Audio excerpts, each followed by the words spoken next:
Media 24 ప్రేక్షకులకు నమస్తే. నేను సద్దాం. అంబర్పేట నియోజకవర్గం రాబోయే ఎన్నికల్లో ఎవరు గెలవబోతున్నారనే దానిపై ఈరోజు చర్చాగోష్ఠి నిర్వహిస్తున్నాము. మనతో పాటు సామాజిక కార్యకర్త మరియు రాజకీయ విశ్లేషకుడు వెంకటనారాయణ గారు ఉన్నారు. నమస్కారం అండి. నమస్కారం. నారాయణ గారు, అంబర్పేట నియోజకవర్గంలో రానున్న 6 నెలల్లో ఎన్నికలు వచ్చే అవకాశాలు ఉన్నాయి కాబట్టి అంబర్పేట నియోజకవర్గంలో ఎలా ఉండబోతుంది? అంబర్పేట నియోజకవర్గం ఏదైతే ఉందో ప్రస్తుతం తెలంగాణ రాష్ట్ర ప్రభుత్వం ఉన్నటువంటి టీఆర్ఎస్ పార్టీ మాత్రమే కొనసాగిస్తుంది.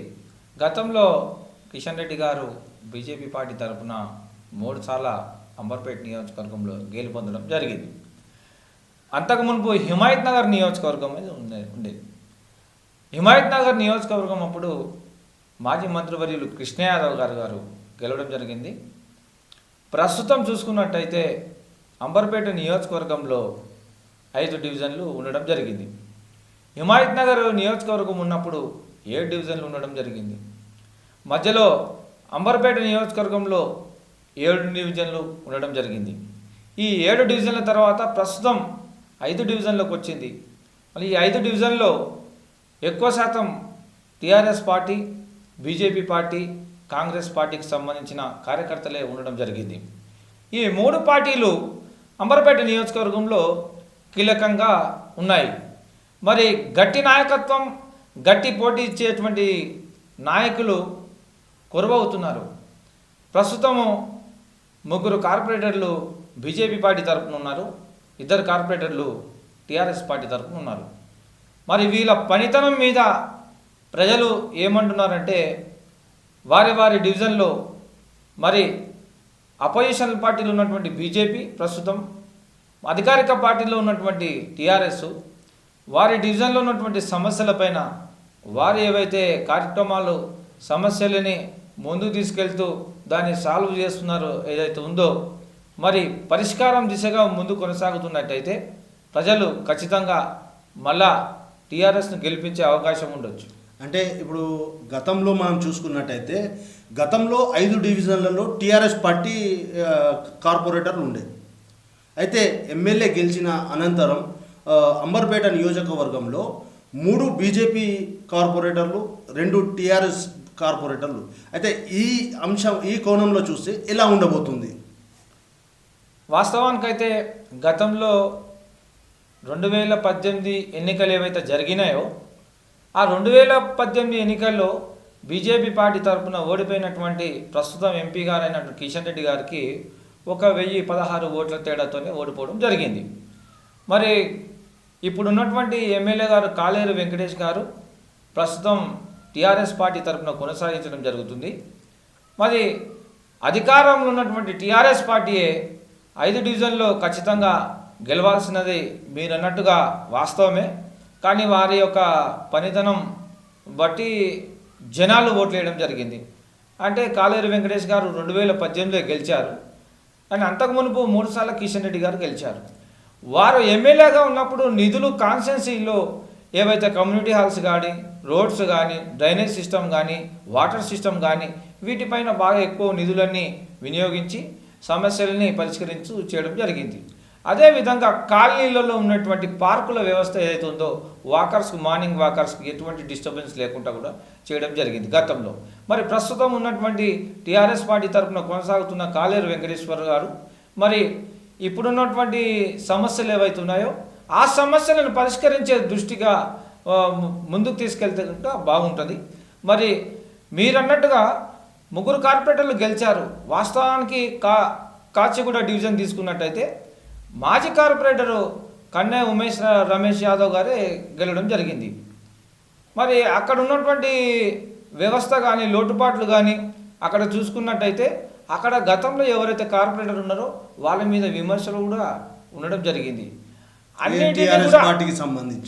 అన్నిటికీ కూడా కొంతవరకు ఈ 3 డివిజన్లలో నల్లకుంట కానీ, కాచిగూడ కానీ, బాగంబర్పేట కానీ గతం ఉన్నటువంటి కార్పొరేటర్లు ఎవరైతే టీఆర్ఎస్ పార్టీ నుంచి కొనసాగించారో వాళ్ళ పనితనం మెచ్చి వాళ్లకు ఓట్లేస్తుంటే బాగుంటుండే. మరి వారి పనితనం బాగోలేకనే బీజేపీ పార్టీకి మరి కిషన్ రెడ్డి గారి తరపునటువంటి క్యాండిడేట్లకి ఓటేయడం జరిగింది. ప్రస్తుతం వాళ్ళే 3 డివిజన్లు కొనసాగడం జరుగుతుంది. అంటే ప్రస్తుతం ఇప్పుడు కొత్తగా బీజేపీలో కానివ్వండి, టీఆర్ఎస్లో కానివ్వండి, బీసీ నినాదం ముందుకు తెరపైకి వస్తుంది. బీసీలు అంబర్పేట నియోజకవర్గంలో కీలకంగా ఉన్నారు. వాస్తవానికి 3 సార్లు గెలిచినటువంటి కిషన్ రెడ్డి గారు ఓసీ ప్రాతినిధ్యం వాళ్ళ సామాజిక వర్గంకి సంబంధించింది. కాలేరు వెంకటేష్ గారు బీసీకి సంబంధించిన సామాజిక వర్గం. మరి 2018 ఎన్నికల్లో చూసుకున్నట్టయితే ఎక్కువ శాతం బీసీలంతా కూడా కాలేరు వెంకటేష్ గారికి సపోర్ట్ చేయడం జరిగింది. బీసీలు అత్యధికంగా అంబర్పేట నియోజకవర్గంలో ఉండడం జరిగింది. మరి ఎక్కువ శాతం చూసుకున్నట్టయితే ఈ అంబర్పేట డివిజన్ చూసుకుందాం. అంబర్పేట డివిజన్లో ముదిరాజుల సంఖ్య ఎక్కువ శాతం ఉంటుంది, మైనార్టీల సంఖ్య ఎక్కువ శాతం ఉంటుంది. కాచిగూడ డివిజన్ చూసుకున్నట్టయితే యాదవ్స్ సంఖ్య ఎక్కువ శాతం ఉంది, బ్రాహ్మణుల సంఖ్య ఎక్కువ శాతం ఉంది. నల్లకుంట డివిజన్ పరిధి చూసుకున్నట్టయితే బ్రాహ్మణుల సంఖ్య ఎక్కువ శాతం ఉంది, పద్మశాలీల సంఖ్య ఎక్కువ శాతం ఉంది. బాగంబర్పేట డివిజన్ చూసుకున్నట్టయితే రెడ్డిల సామాజిక వర్గం ఎక్కువ శాతం ఉంది. మరియు బీసీల సామాజిక వర్గం గౌడ కులస్తులు, ముఖ్యంగా గౌడ కులస్తుల సామాజిక వర్గం ఎక్కువగా ఉంది. ఈ 5 డివిజన్లో చూసుకున్నట్టయితే మనకి గోల్నాక డివిజన్లో ఎస్సీలు అధికంగా ఉండడం జరిగింది. గోల్నాక డివిజన్లో మరి గోల్నాక డివిజన్కి సంబంధించింది మైనార్టీలు కూడా అదే విధంగా ఉండడం జరిగింది. ఈ మైనార్టీ ప్రభావం, ఎస్సీల ప్రభావం ఎక్కువ శాతం గోల్నాక డివిజన్ నుంచి ఉంది.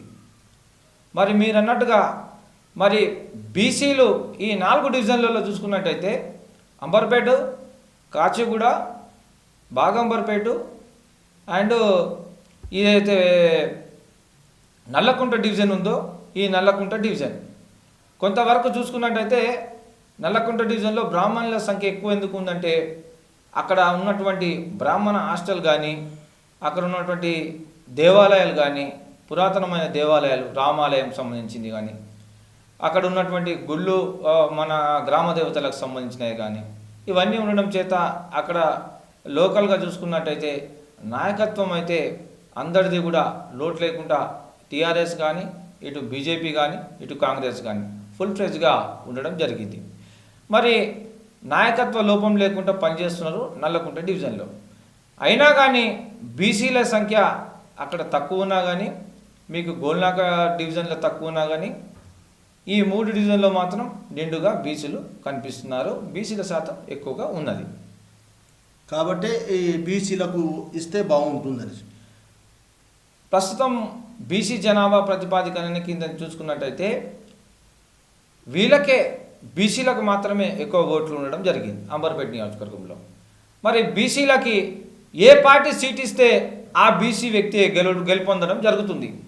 మరి ఇప్పుడు ప్రస్తుతం రానున్న ఎన్నికల్లో ప్రస్తుత ఎమ్మెల్యే బీసీ అయినా మరి బీజేపీ పార్టీ, కాంగ్రెస్ పార్టీ, ఇతర పార్టీలు బీసీలనే క్యాండిడేట్గా నిల్చోబెడతారా లేదా అనేది ఒక క్వశ్చన్ మార్క్గా మారింది.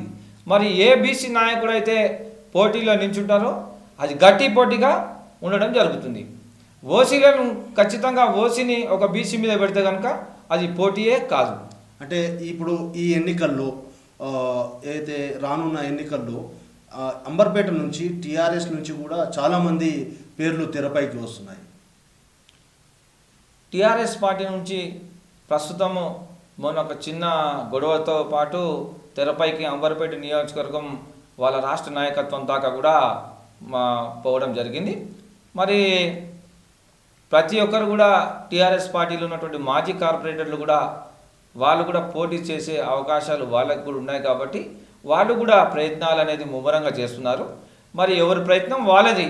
కానీ టీఆర్ఎస్ పార్టీలో కూడా బీసీలే ఎక్కువ శాతంగా ముందుండి టికెట్ తెచ్చుకునే ఆశావాహులు వాళ్ళే ఎక్కువ కనిపిస్తున్నారు. అంటే ఇప్పుడు ఈ అంబర్పేట నియోజకవర్గం అంటేనే ఒక కీలకమైన నియోజకవర్గం. ఎందుకంటే గతంలో కంచుకోట, బీజేపీకి కంచుకోట ఉండేది, ఇప్పుడు టీఆర్ఎస్ వచ్చింది. కానీ టీఆర్ఎస్ వచ్చిన తర్వాత గ్రూప్ రాజకీయాలు టీఆర్ఎస్లో బాగా పెరిగాయి. వాస్తవానికి గ్రూప్ రాజకీయాలు ఏ పార్టీలో లేవండి. అన్ని పార్టీలో గ్రూప్ రాజకీయాలు అనేది ఖచ్చితంగా ఉంటాయి, లేవని కాదు. ఒక ఇన్ఛార్జ్ మంత్రి కానీ లేకుంటే ఒక ఇన్ఛార్జ్ ఎమ్మెల్సీ కానీ, ఒక రాజ్యసభ సభ్యుడు కానీ, ఒక పార్లమెంట్ సభ్యుడు కానీ ఎవరినైనా కానీ వాళ్ళ పార్టీ తరఫున ఇన్ఛార్జ్గా ఎవరినైనా కేటాయిస్తే కనుక ఈ గ్రూప్ రాజకీయాలు అనేది ఉండవు. వాస్తవానికి పార్టీ కట్టుబాట్లకు నిమిత్తం ఎవరైనా కానీ నడవాల్సిందనేది ఏదో అధిష్టానం ఏది చెప్తుంటే కింది నాయకత్వం దాకా అదే కొనసాగించాల్సింది అవసరం ఉంటుంది. కానీ గ్రూప్ రాజకీయాల్ని ప్రత్యేకంగా చూసుకొని ఈ గ్రూపు తరపు నుంచి కొంతమంది ఎమ్మెల్యేకి అగనిస్ట్గా లేదా కార్పొరేటర్లకు అగనిస్ట్గా కొంతమంది ఇవన్నీ జరుగుతుంటాయి. ప్రతి పార్టీలో సహజం, ఇది చెప్పాలంటే సహజమైనవి ఇవన్నీ.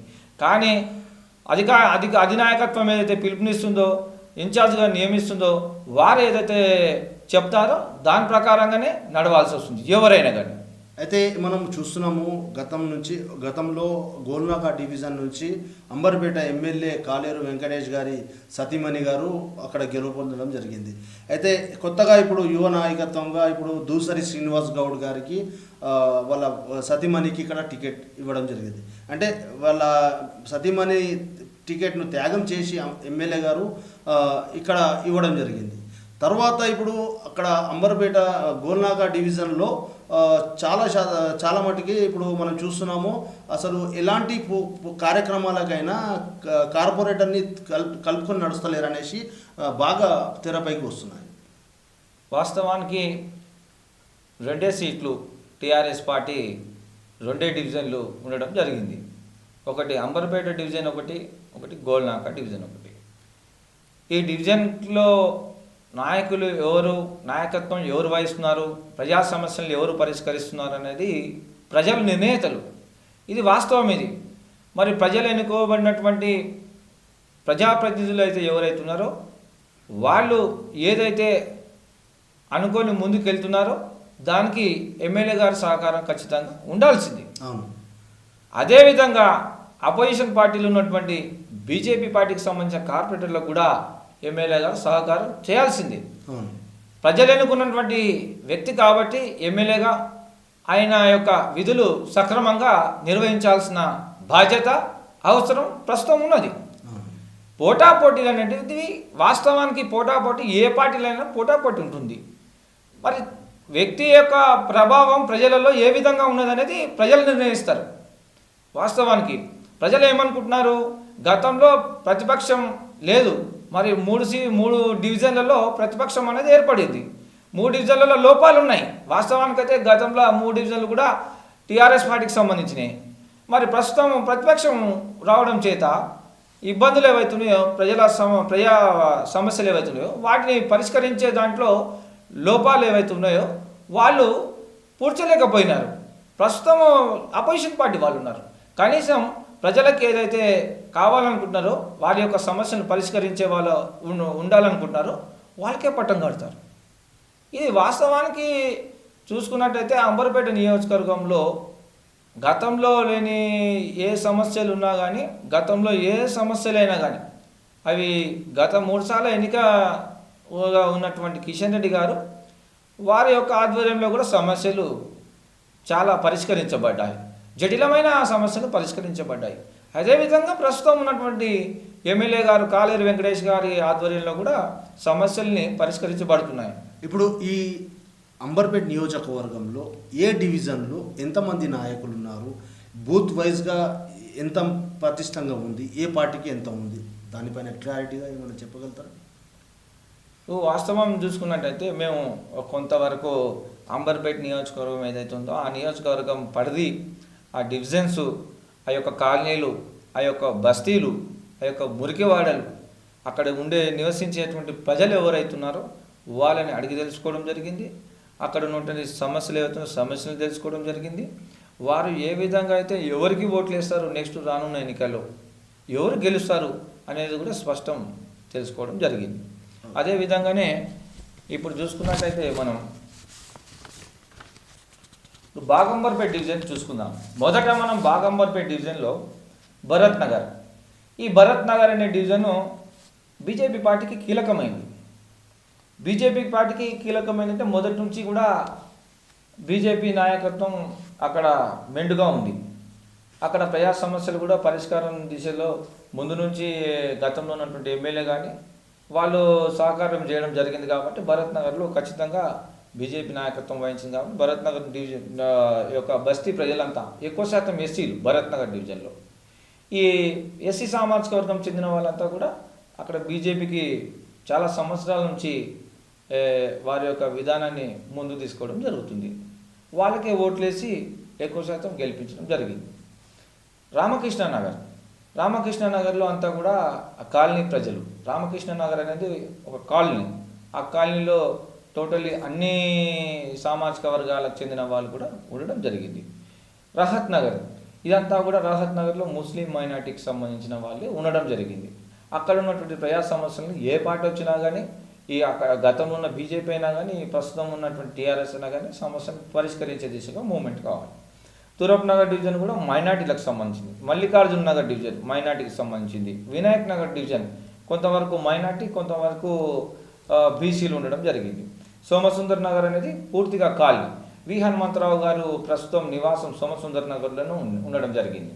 అక్కడ పూర్తిగా రోడ్లు కానీ, పారిశుద్ధ వ్యవస్థ కానీ, మంచినీటి వ్యవస్థ కానీ ఇవన్నీ కూడా మెరుగయ్యి ప్రస్తుతానికి గతంలో చూసుకున్నా ఇప్పుడు చూసుకున్నా కానీ అక్కడ సమస్యలు లేకుండా ఉండడం జరిగింది.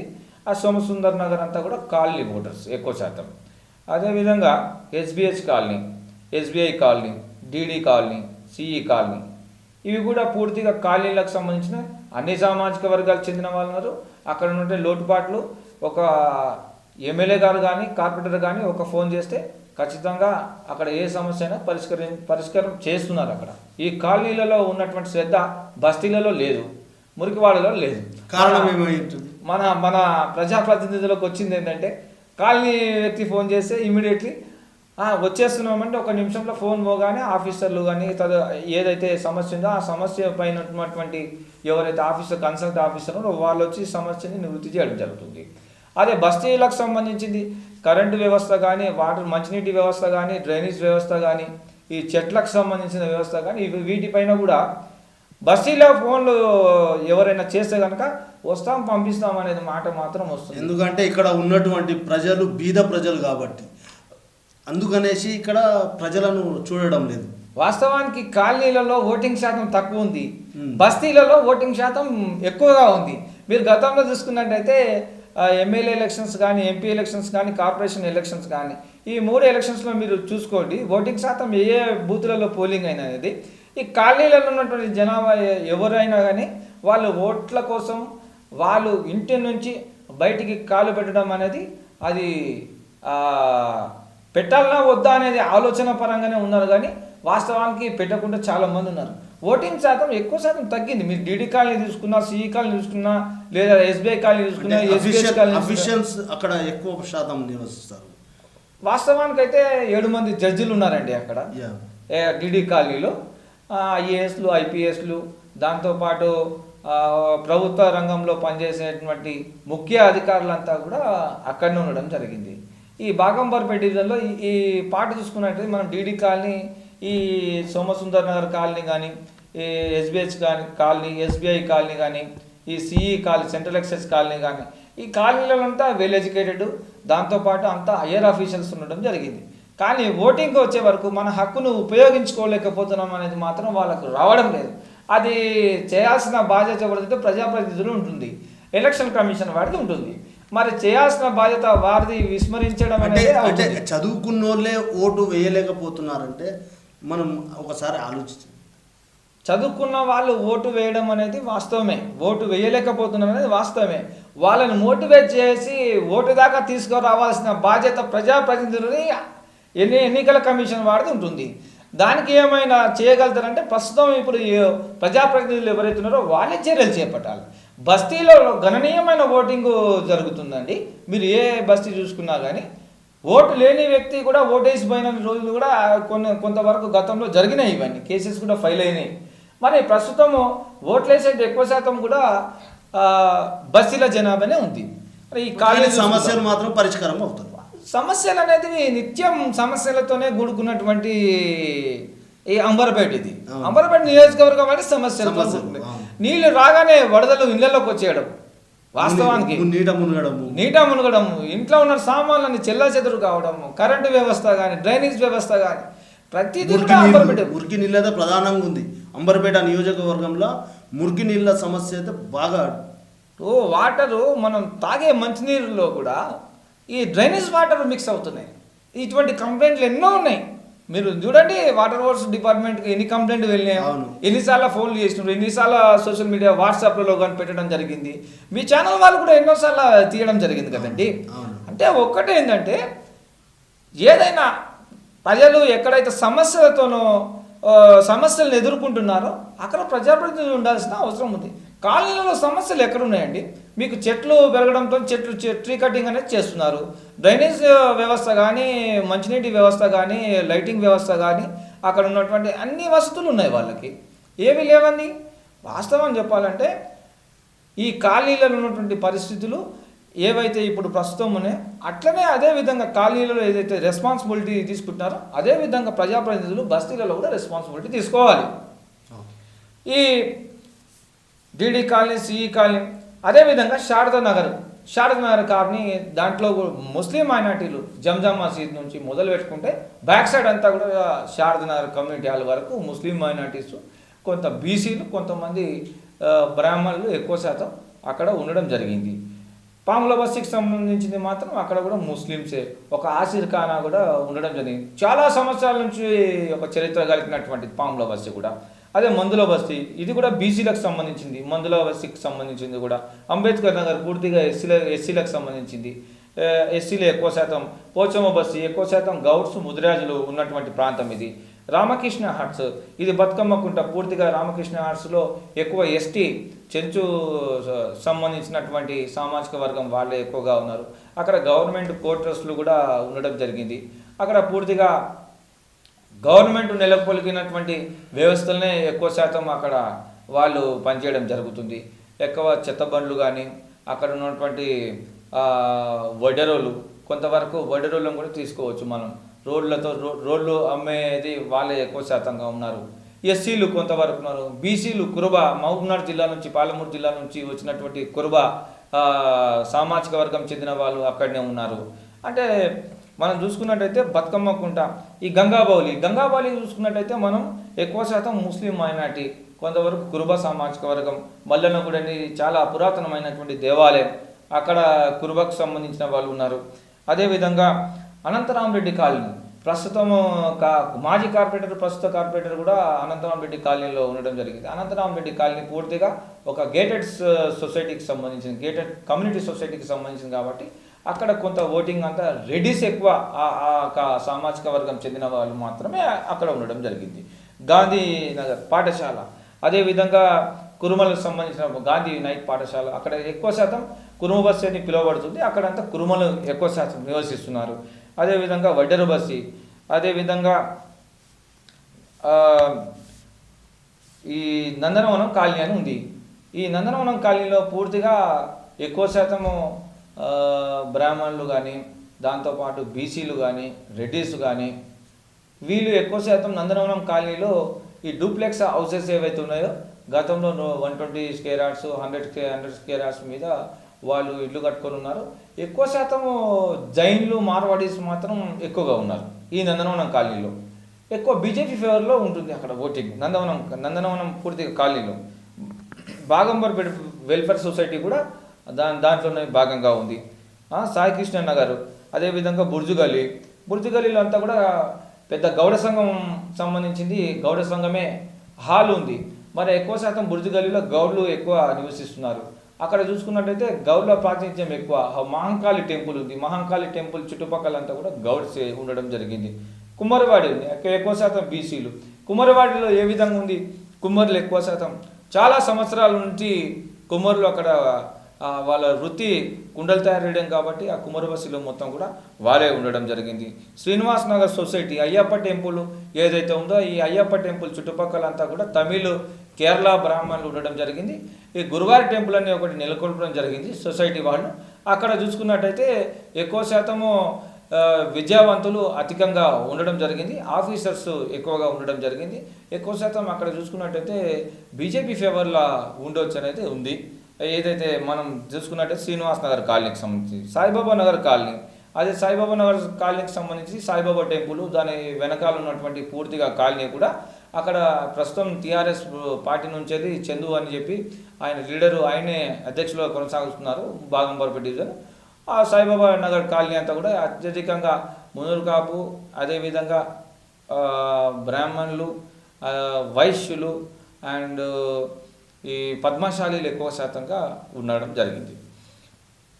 దోబిగల్లికి సంబంధించినంత కూడా ఈ రజకులు ఉండడం జరిగింది. దోబిగల్లి ఈ శ్రీరామన థియేటర్ బ్యాక్ సైడ్ అంతా కూడా దోబిగల్లి ఉండడం జరిగింది. అక్కడ చాలా సంవత్సరాల నుంచి వాళ్ళు కూడా దోబిఘాట్ ఏర్పాటు చేసుకొని అంబర్పేట నియోజకవర్గంలో వాళ్ళు బట్టలు ఉతకడం, ఐరన్ చేయడం ఇవన్నీ కూడా చాలా పురాతనమైన వాళ్ళు. వీళ్ళంతా చాలా సంవత్సరాల నుండి ఉన్నటువంటి వ్యక్తులు కాబట్టి ఈ దోబిగల్లిగా ఉండడం జరిగింది. గజానంద్ గడ్డ పూర్తిగా అక్కడ చూసుకున్నట్లయితే మనం యాదవులు ఎక్కువగా నివసిస్తున్నారు.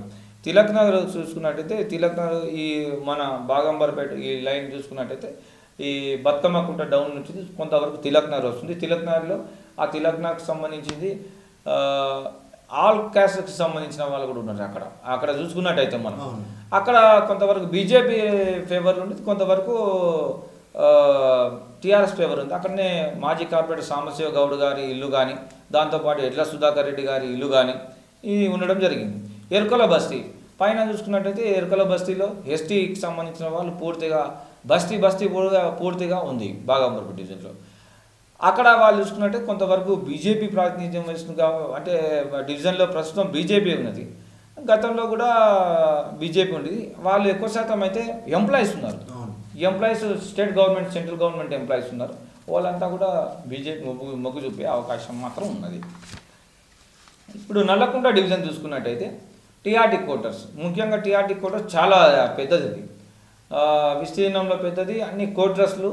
దాంతోపాటు అక్కడ ఉన్నటువంటి వ్యవస్థలో భాగంగానే అక్కడ దేవాలయాలు కానీ, ముఖ్యంగా శివం టెంపుల్ ఒక మనం చూసుకున్నట్టే సత్యసాయి బాబాకు సంబంధించిన ట్రస్ట్ మెయిన్ ముఖ్యంగా ఈ టీఆర్టీ క్వార్టర్స్ కానుకొని ఉండడం చేత అందులో భాగంగా ముస్లిం మైనార్టీ ఓట్స్ కూడా ఉండడం జరిగింది. అక్కడ అంజయ్యనగర్ బస్తీ చూసుకున్నట్టయితే అంజయ్యనగర్ బస్తీ యువతలా చూసుకున్నట్టయితే ముస్లిం మైనార్టీస్ ఎక్కువ ఉన్నారు. ఎస్టీ బీసీస్ మైనార్టీస్ కలగలిగిందే ఈ టీఆర్టీ క్వార్టర్స్. అక్కడ అందరూ ఆల్ సామాజిక వర్గాలన్నీ కూడా కలిసిమెలిసి ఉండడం జరుగుతుంది. అక్కడ బీజేపీ ప్రాతినిధ్యం వహిస్తుంది, టీఆర్ఎస్ కూడా ప్రాతినిధ్యం వహిస్తుంది. అక్కడ చూసుకున్నట్టయితే ఈ ఇద్దరి మధ్యలోనే ఎక్కువ ఉంటుంది. అదేవిధంగా కాంగ్రెస్ కూడా మనం చెప్పుకోవాల్సింది ఏంటంటే కాంగ్రెస్ కూడా టీఆర్టీ క్వార్టర్స్లో ఆ గతంలో అంజన్ కుమార్ యాదవ్ గారు ఎంపీగా ఉన్నప్పుడు కొన్ని నిధులు టీఆర్టీ క్వార్టర్స్కి అన్ని ఎంపీ ఫండ్స్ ఏవైతే ఉన్నాయో అన్ని నియోజకవర్గాల్లో భాగంగానే అంబర్పేట నియోజకవర్గంలో కూడా ఈ టీఆర్టీ క్వార్టర్స్లో కూడా ఇవ్వడం జరిగింది. కమ్యూనిటీ హాల్స్ కానీ, దాంతోపాటు పార్కుల వ్యవస్థ కానీ ఇవన్నీ కూడా బాగు చేయడం జరిగింది. నరసింహ బస్తీ పూర్తిగా ఎస్సీలు సామాజిక వర్గం చెందింది. పూర్తిగా ఎస్సీ సామాజిక వర్గం డివిజన్ అధ్యక్షుడు మేడి ప్రసాద్ గారు ప్రాతినిధ్యం వహిస్తున్నారు. అదే బస్తీలో ఉండడం జరుగుతుంది. మరి మొదటి నుంచి నరసింహ బస్తీ కాంగ్రెస్ పార్టీకి సంబంధించింది, బీజేపీ పార్టీకి సంబంధించింది, ప్రస్తుతం టీఆర్ఎస్ పార్టీకి సంబంధించింది. మూడు పార్టీలకు సంబంధించింది కూడా ప్రస్తుతం ఉన్నది. వారి యొక్క ఓటు విధానం ఏదైతుందో మూడు పార్టీలకు కూడా వేసే అవకాశం మాత్రం ఎక్కువ శాతం ఉంది. గతంలో చూసుకున్నట్టే పోలింగ్ శాతం ఏదైతుందో పోలింగ్ శాతం కార్పొరేషన్ ఎలక్షన్స్ కానీ, ఎంపీ ఎలక్షన్స్ కానీ, ఎమ్మెల్యే ఎలక్షన్స్ కానీ ఆ బూత్లో ప్రాతినిధ్యం వచ్చి ఒకే బస్తీకి సంబంధించిన ఒకే సామాజిక వర్గం సంబంధించిన వాళ్ళు మూడు పార్టీలుగా ఉండి ఓటింగ్ ఏదైతే ఉందో ఓటింగ్ శాతం పెంచుకునే దానికే ప్రయత్నం చేసినారు. అక్కడ మాత్రం నరసింహ బస్తీ పూర్తిగా ఎస్సీ సామాజిక వర్గం. రామాలయం చూసుకున్నట్టయితే మనము న్యూ రామాలయం ఏదైతే ఉందో పూర్తిగా చాలా పెద్దది. రామాలయం చుట్టుపక్కల చూసుకున్నట్టయితే దేవాలయాలు రెండు ఉన్నాయి. ఆంజనేయ స్వామి దేవాలయం ఒకటి, రామాలయం దేవాలయం ఒకటి. అదేవిధంగా ఆ బ్రాహ్మణ సామాజిక వర్గం చాలా ఎక్కువగా ఉంది. అక్కడ బ్రాహ్మణ సంఘాలు ఎక్కువగా నెలకొల్పడం జరిగింది. అదేవిధంగా బ్రాహ్మణ హాస్టల్ కూడా నెలకొల్పడం జరిగింది. అక్కడ పెద్దది మన హైదరాబాద్ నగరంలో బ్రాహ్మణ హాస్టల్ ఏదంటే కనుక మన రామాలయం వైపే చూపిస్తారు. ఎక్కువ శాతం ఇక్కడనే ఉంటున్నారు. ఎక్కువ విద్యావంతులు మాత్రమే ఈ రామాలయం వైపు ఉండడం జరిగింది. వాళ్ళంతా కూడా బీజేపీ ఫేవర్లో ఉండడం జరుగుతుంది. ఈ రామాలయం చుట్టుపక్కల ఉండే వ్యక్తులంతా కూడా. రత్నానగర్ చూసుకుందాం. ఈ రత్నానగర్ కూడా పూర్తిగా ఎస్సీ సామాజిక వర్గం చెందింది. అక్కడ చూసుకున్నట్టయితే మనం రత్నానగర్ డివిజన్లో రత్నానగర్ బస్తీలో ప్రస్తుతం శ్రీనివాస్ గౌడ్ గారు ఆయన యొక్క సొంత ఇల్లు అక్కడనే కాబట్టి ఆయన పుట్టి పెరిగింది కూడా రత్నానగర్ బస్తీలో కాబట్టి రత్నానగర్లో ప్రస్తుతం మొన్న బస్తీ ఎలక్షన్స్లో దూసరి శ్రీనివాస్ గౌడ్ గారు ప్రాతినిధ్యం వహిస్తున్నారు. అక్కడ చూసుకున్నట్టయితే రత్నానగర్ బస్తీ పూర్తిగా ఎస్సీ సామాజిక వర్గం చెందింది. అక్కడ 3 పార్టీలు ఉండడం జరిగింది. అదేవిధంగా 3 పార్టీలు డివైడింగ్ వ్యవస్థ ఉంది. అదేవిధంగా తిలక్ నగర్ చౌరస్తా చూసుకున్నట్టయితే అటుపక్క ఇటుపక్క కానీ మనకు పెట్రోల్ బంక్ పైన పెట్రోల్ బంక్ నుంచి అంటే కింద పెట్రోల్ బంక్ నుంచి మొదలు పెట్టుకుంటే పైన రిలయన్స్ డిజిటల్ వరకు కూడా చూసుకున్నట్టయితే, అదేవిధంగా పైన మనోహర్ అపార్ట్మెంట్ నుంచి చూసుకున్నట్టయితే మరియు ఈ సత్యనగర్ వరకు నల్లకుంట డివిజన్. వాస్తవానికి ఈ యొక్క పరిధి విస్తృతమైన పరిధి, మొత్తం ఎడ్యుకేటెడ్ ఓటర్స్ ఎక్కువ శాతం నల్లకుంట డివిజన్లో ఉండడం జరిగింది. అదేవిధంగా ఓసీకి సంబంధించిన వాళ్ళు ఎక్కువ శాతం ఉండడం జరిగింది. ఇది తిలక్నగర్కి సంబంధించింది ఉంది. అదేవిధంగా గోల్నాక కూరగాయల మార్కెట్లో ఎక్కువ శాతం ఫిషరర్స్, ముదిరాజులు, ఫిషరర్స్, గంగాపుత్రులు. ఈ ముదిరాజులు గంగాపుత్రులు ఎక్కువ కీలకంగా ఉండడం జరిగింది. ఈ గోల్నాక కూరగాయల మార్కెట్ చూసుకున్నట్టయితే అక్కడ ఒక పాత కళ్ళు కాంపౌండ్ కూడా ఉండడం జరిగింది. అక్కడ గౌడ్స్ కూడా కొంతవరకు ఉండడం జరిగింది. అంటే ఓటింగ్లో చూసుకున్నట్టయితే బీజేపీకి సంబంధించింది కానీ టీఆర్ఎస్ సంబంధించి కాంగ్రెస్ సంబంధించి ఈ 3 పార్టీలు ఉండడం జరిగింది. అక్కడ చూసుకున్నట్టయితే ఎక్కువ శాతం ఫిషరీస్కి ప్రస్తుతము ఆ యొక్క కమ్యూనిటీ హాల్స్ కానీ వాళ్ళ యొక్క బిజినెస్ చేసుకోవడానికి ఏదైతే ఉందో అది పూర్తిగా కూడా ప్రభుత్వ నిధులతో కట్టించినటువంటివే, ప్రభుత్వం ఏర్పాటు చేసినటువంటివే. చాలా పెద్ద కూరగాయల మార్కెట్ గోల్నాక కూరగాయల మార్కెట్. మరి ఆ మార్కెట్లో ఈ 3 పార్టీలకు సంబంధించిన వ్యక్తులు ఉండడం జరిగింది. నాయకత్వం 3 పార్టీలకు సంబంధించిన నాయకులు ఉండడం జరిగింది. మరి అక్కడ చూసుకున్నట్టయితే ఓటింగ్ ఎక్కువ శాతం ఎవరికి వస్తుందని చెప్పుకోలేని పరిస్థితి ఉంది. గంగాపుత్రులకు టీఆర్ఎస్ ప్రభుత్వము వాళ్ళకి వెహికల్స్ ఇవ్వడం జరిగింది, వలలు ఇవ్వడం జరిగింది. వాళ్ళు వృత్తిపరంగా గంగాపుత్రులైనా వాళ్ళకి ఇవ్వడం జరిగింది. మార్కెట్లో ముందుకు తీసుకెళ్ళడానికి ప్రయత్నం చేసింది టీఆర్ఎస్ ప్రభుత్వం గంగాపుత్రులని. అదేవిధంగా కూరగాయలు పండ్లు అమ్ముకునేటువంటి ఈ ముదిరాజ్ సామాజిక వర్గాన్ని కూడా కూరగాయల మార్కెట్లో ఎటువంటి డిస్టర్బెన్స్ లేకుండా కూరగాయల మార్కెట్ని నిత్యం జనాలు వచ్చే విధంగా కూడా డిస్టర్బెన్స్ లేకుండా అక్కడ టీఆర్ఎస్ ప్రభుత్వం చూస్తుంది.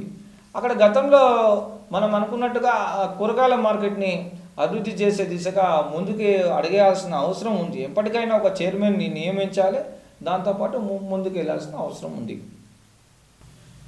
నల్లకుంట డివిజన్లో అంజయ్యనగర్ బస్తీకి చూసుకున్నట్టయితే ఈ అంజయ్యనగర్ బస్తీ పూర్తిగా ఎస్సీ సామాజిక వర్గం చెందినటువంటి బస్తీ. అక్కడ గతంలో టీడీపీ ప్రాబల్యం ఎక్కువ ఉండే. అది గతంలో విజయనగరం డివిజన్ ఉండక కూడా ఈ అంజయ్యనగర్ బస్తీ విజయనగరం డివిజన్లోనే ఉండడం జరిగింది. టీడీపీ ఓటర్స్ ఎక్కువగా ఉండడం జరిగింది. అక్కడ ఎస్సీ సామాజిక వర్గంలో భాగంగానే కొంతవరకు బీజేపీకి ప్రాతినిధ్యం ఎక్కువ వహించే అవకాశం ఉంది. అక్కడ ప్రజలు ఎక్కువ వాళ్ళకి మొగ్గు చూపే అవకాశం ఉంది. అంజయ్యనగర్ బస్సులో అదేవిధంగా ఈ కాంగ్రెస్ పార్టీకి సంబంధించింది కూడా ఎక్కువ శాతం జనాభా, అదే కొంతవరకు ముస్లిం మైనారిటీస్ కూడా ఉండడం జరిగింది. అక్కడ సద్దాం అని ఎన్ఎస్యుఐ లీడర్ ఉండడం జరిగింది. అక్కడ కూడా కాంగ్రెస్ కూడా ఎక్కువ శాతం మొగ్గు చూపే అవకాశం ఉంది. విజ్ఞాన్పురి కాలనీ కిందికి దిగుతున్నట్టయితే మనము ఉస్మాన్ యూనివర్సిటీ నుంచి వెళ్ళి మనోహర్ అపార్ట్మెంట్ నుంచి అంజయ్యనగర్ బస్సు కిందికి వెళ్తుంటే లెఫ్ట్ సైడ్కి మొత్తం కూడా విజ్ఞాన్పురి కాలనీ ఉండడం జరిగింది. ఈ విజ్ఞాన్పురి కాలనీలో ఆల్ కమ్యూనిటీస్ అండ్ మన మాజీ ఎమ్మెల్సీ చుక్కారామయ్య గారు కూడా నివాసం అక్కడనే ఉండడం జరిగింది. అక్కడ విజ్ఞాన్పురి కాలనీ పూర్తిగా మన విజయనగర్ స్టేషన్లో భాగంగానే ఉంది. రైల్వే స్టేషన్ ఏదైతే ఆనుకొని ఉందో పూర్తిగా అక్కడ ఆల్ కమ్యూనిటీకి సంబంధించిన వాళ్ళు ఉన్నారు. అది పార్కుల వ్యవస్థ కానీ గతంలో విద్యానగర్ డివిజన్ ఉండే కానీ ఈ ప్రస్తుతం నల్లకుంట డివిజన్ ఉంది. అక్కడ కమ్యూనిటీ హాల్ చాలా పెద్ద కమ్యూనిటీ హాల్ ఉంది. అది 1 ఎకరం చొప్పున కమ్యూనిటీ హాల్ ఉంది. అది ప్రభుత్వం పట్టించుకోవట్లేదు, ఇక్కడ కాలనీ వాళ్ళు పట్టించుకోవడం లేదు. దాన్ని అభివృద్ధి చేసి ఈ సామాజిక భవనం ఏదైతే సామాజిక భవనం కమ్యూనిటీ హాల్ లాగా ఏదైనా మంచిది చేసినా పర్లేదు, బాగుంటుండే. అది కొంతవరకు విజ్ఞాన్పురి కాలనీలో వాళ్ళు అబ్జెక్షన్ చేయడం జరిగింది. కొంతవరకు వేరే సామాజిక వర్గం వాళ్ళు కూడా రావడం లేకుంటే జరిగింది. మినీ హైటెక్ ఫంక్షన్ హాల్ టైప్లో ఇప్పుడు మన ఉప్పల్లో చూసుకున్నట్టయితే ఉప్పల్లో కూడా ఒకటి మల్టీప్లెక్స్ కాంప్లెక్స్ కూడా అది నిర్మించారు. ప్రభుత్వానికి సంబంధించిందా ఇక్కడ హౌసింగ్ బోర్డుకు సంబంధించిందా అంటే దాని మీద కొంతవరకు పూర్తి విచారణ జరుపుకొని దాన్ని ఆ విధంగా దాని మీద ప్రస్తుతం కార్పొరేటర్ గారు ఎవరైతే ఉన్నారో బీజేపీ నుంచి ప్రాతినిధ్యం వహిస్తున్న కార్పొరేటర్ గారు చొరవ చూపాలి. ప్రస్తుతం ఎమ్మెల్యే గారు కూడా చొరవ చూపి అది సద్వినియోగం చేసుకోవాలి. దుర్వినియోగం అవుతుంది. ప్రజలకి అది మేలు చేసే విధంగా ఉండాలి. ఆ విజ్ఞానపురి కాలనీలో అది చాలా రోజుల నుంచి పెండింగ్గా ఉంది. ఆ అంశం జటిలమైన అంశమైనా కానీ చేయాల్సిన అవసరం ఉంది. దాన్ని చేయడం ఇంపార్టెంట్. అదే ఓల్డ్ రామాలయంకి సంబంధించింది. ఓల్డ్ రామాలయం సంబంధించింది ఇది కోరంటి ఆసుపత్రి నుంచి చూసుకున్నట్టయితే ఓల్డ్ రామాలయం బ్యాక్ సైడ్ వస్తుంది. ఈ బ్యాక్ సైడ్ ఓల్డ్ రామాలయం అక్కడ అధికంగా బ్రాహ్మణులు ఎక్కువగా ఉండడం జరిగింది. అది చూసుకున్నట్టయితే ఆ ఓల్డ్ రామాలయం నుంచి పైన శంకర్మఠ్ మార్కెట్ దాకా చూసుకున్నట్టయితే ఈ ప్రస్తుత కార్పొరేటర్ నివాసం కూడా బీజేపీ తరఫున అమృతకాట నివాసం కూడా అక్కడే ఉండడం జరిగింది. అక్కడ ఎక్కువ శాతం బీజేపీ నాయకులు వారి యొక్క నాయకత్వమే కొనసాగడం జరుగుతుంది. ఎక్కడైతే నేను ఓల్డ్ రామాలయం అంటున్నా ఓల్డ్ రామాలయం దాంతోపాటు శంకర్మఠ్ మార్కెట్ లైన్ పూర్తిగా కోరంటి చౌరస్తా నుంచి మొదలు పెట్టుకుంటే ఈ లెఫ్ట్ సైడ్కి వచ్చేసే వరకు మీకు ఈ తిలక్ నగర్ బ్రిడ్జ్ వైపు వెళ్ళే సమయం కూడా అక్కడ కొంతవరకు ఎస్సీల ప్రాబల్యం ఎక్కువగా ఉంది. అక్కడంతా కూడా ఎస్సీలతో పాటు వివిధ సామాజిక వర్గాలకు చెందిన వాళ్ళు టిఫిన్స్ బండ్స్ కానీ గప్చుప్ పాయింట్లు కానీ మిర్చి పాయింట్లు కానీ చిన్న చిన్న వ్యవస్థలు ఏర్పాటు చేసుకొని జీవితం కొనసాగిస్తున్నారు. వాళ్ళకి ఎవరైనా కానీ ఆశ్చర్య వేయాలి. ఎందుకంటే రోడ్డు వైండింగ్లో పోయినటువంటి ఏవైతే ఇండ్లు ఉన్నాయో వాళ్ళకి కానీ అక్కడ కోరంటి బ్రిడ్జ్ దగ్గర ఉంటుంది లెఫ్ట్ సైడ్కి చూసుకున్నట్టు నాలా పూడిక తీతలు ఏవైతున్నాయో అక్కడ నాలా ఇండ్ల మధ్యలోనే ఉండడం జరిగింది. దాన్ని కూడా చేయాల్సిన అవసరం ఉంది. అది ఎమ్మెల్యే గారు పట్టించుకోవాలి, కార్పొరేటర్ గారు పట్టించుకోవాలి. ఎందుకంటే వాళ్ళ డివిజన్ అది, వాళ్ళ నియోజకవర్గం అది. దానిపైన కొంతవరకు ఈ పైకప్పు నిర్వహణ ఏదైతే నాలాలు ఉన్నాయో పైకప్పు నిర్వహణ రిటర్నింగ్ వాల్ కూడా అక్కడ ఏర్పాటు చేస్తున్నారు. రిటర్నింగ్ వాల్ అనేది వాస్తవానికి వరదలు వచ్చినప్పటి నుంచి అంతకుమునుపు లేదు. అంతకుమునుపు ఉండేది శ్రద్ధ. ఇప్పుడు ప్రజలు ఎదుర్కొనేది సమస్యని ఎదుర్కొనేదాకా చూసేదంటే నాయకత్వం ఎందుకు, నాయకుడు ఎందుకు, ఆ ఎమ్మెల్యే ఎందుకు, కార్పొరేటర్ ఎందుకండి? ప్రజలకు ఇబ్బందులు చేయకుండా చూసుకోవాల్సిన బాధ్యత వాళ్ళది. ఎందుకంటే జీతాలు ఇచ్చేది ప్రభుత్వం, ప్రజలే ఎన్నుకోబడినటువంటి నాయకులే కదా వాళ్ళు, ప్రజాప్రతినిధులే కదా వాళ్ళు. అటువంటిది ఉంది కంపల్సరీ చూడాల్సిన బాధ్యత ఉంది. గాంధీనగర్ లంక ఉంది, చిరికల్లి ఉంది, గోల్నాక చేపల మార్కెట్ నుంచి ప్రశాంత్ నగర్, ఇక్కడ మనము ప్రశాంత్ నగర్ కుస్మా హరినాథ టెంపుల్ ఉంది. ఎక్కడ శివం రోడ్లో బ్యాక్ సైడ్ మొత్తం కూడా టీఆర్టీ క్వార్టర్స్ కానుకున్నట్టు. ప్రశాంత్ నగర్ చూసుకున్నట్టయితే ప్రశాంత్ నగర్లో ఎక్కువ మన సామాజిక వర్గం చెందిన వాళ్ళు ఉండడం జరిగింది. ఇది రాఘవేంద్ర టిఫిన్స్ లైన్ చూసుకున్నట్టే పై నుంచి కింది దాకా చూసుకున్నట్టయితే ఉస్మాన్ యూనివర్సిటీ నుంచి మొదలు పెట్టుకుంటే ఇంతవరకు చూసుకున్నట్టయితే బ్రాహ్మణ సామాజిక వర్గం ఎడ్యుకేటెడ్ ఓటర్స్ ఎక్కువగా ఉండడం జరిగింది. అక్కడ కూడా ఓటింగ్ శాతం తక్కువ. నీకు ఎక్కడ ఎడ్యుకేటెడ్ ఓటర్స్ ఉంటారో అక్కడ ఓటింగ్ శాతం తక్కువ ఉంది. బస్తీ ఎక్కడైతే ఇప్పటికైనా ఎడ్యుకేటెడ్స్ మేల్కొని తమ ఓటును హక్కును వినియోగించుకోవాలి. అది బాధ్యత అండి. అది ఓటు హక్కు వినియోగించుకునేది మన భారతదేశ పౌరుడుగా తన యొక్క హక్కును వినియోగించుకోవాలి. ఆ రోజునున్న రావాల్సిందే ఖచ్చితంగా. ఓటు హక్కు వినియోగించుకోని వారిని ఈ సెక్షన్స్ ఏవైతే ఉన్నాయో ఆ సెక్షన్స్ కింద అసలు కేసులు ఫైల్ చేయాలి. ఓటర్స్ ఎవరైతే ఓటు హక్కు వినియోగించుకుని చట్టానికి ఎవరు చుట్టం కాదు, అతిథులు కాదు అనేది వాస్తవం, అది నిజం. అటువంటప్పుడు ఓటర్స్ స్వయంగా వచ్చి ఓటు వేసుకోవాల్సిన అవసరం ఉంది. బస్తీల వాళ్ళు కొత్త చట్టం తీసుకొస్తే బాగుంటుంది. దాని మీద వాస్తవానికి చట్టం ఉంది, కానీ దాన్ని ఎవరు అడ్జేస్తలేరు కదా. ఇప్పుడు ఓటర్స్ని మేల్కొల్పాల్సిన బాధ్యత ఎవరిది? ప్రభుత్వం. ప్రభుత్వం అంటే ఎవరు? ప్రజాప్రతినిధులు, కార్పొరేటర్, ఎమ్మెల్యే, ఎంపీ. వీళ్ళు నిత్యం కాలనీలలో తిరగడం జరుగుతుంది. కాలనీలలో ఏం చేస్తున్నారు? ట్రీ కటింగ్లు, డ్రైనేజ్ వ్యవస్థ, వాటర్ వ్యవస్థ, కరెంటు వ్యవస్థ, శంకుస్థాపనలు ఇవే జరుగుతున్నాయి. మరి అది ఓటర్స్ని ఎందుకు మేల్కొల్పరు? ఎంపీ గారు కానీ, ఎమ్మెల్యే కానీ, కార్పొరేటర్ గారు కానీ, ముగ్గురిని మేము ప్రశ్నిస్తున్నాను. అది మేల్కొల్పాల్సిన అవసరం ఉందండి. ఓటర్ శాతం పెరిగితేనే ఓటర్ శాతం ఎంతైతే పెరుగుతుందో అసలు ఎవరు గెలుస్తారు ఎవరు గెలవలేరు అప్పుడు తెలుస్తుంది. కరెక్ట్. అప్పుడు రియాలిటీ వస్తుందండి. వాస్తవం. బస్తీలలో చూసుకున్నట్టయితే సమస్యల పైన నెగ్లెక్ట్ చేస్తారు.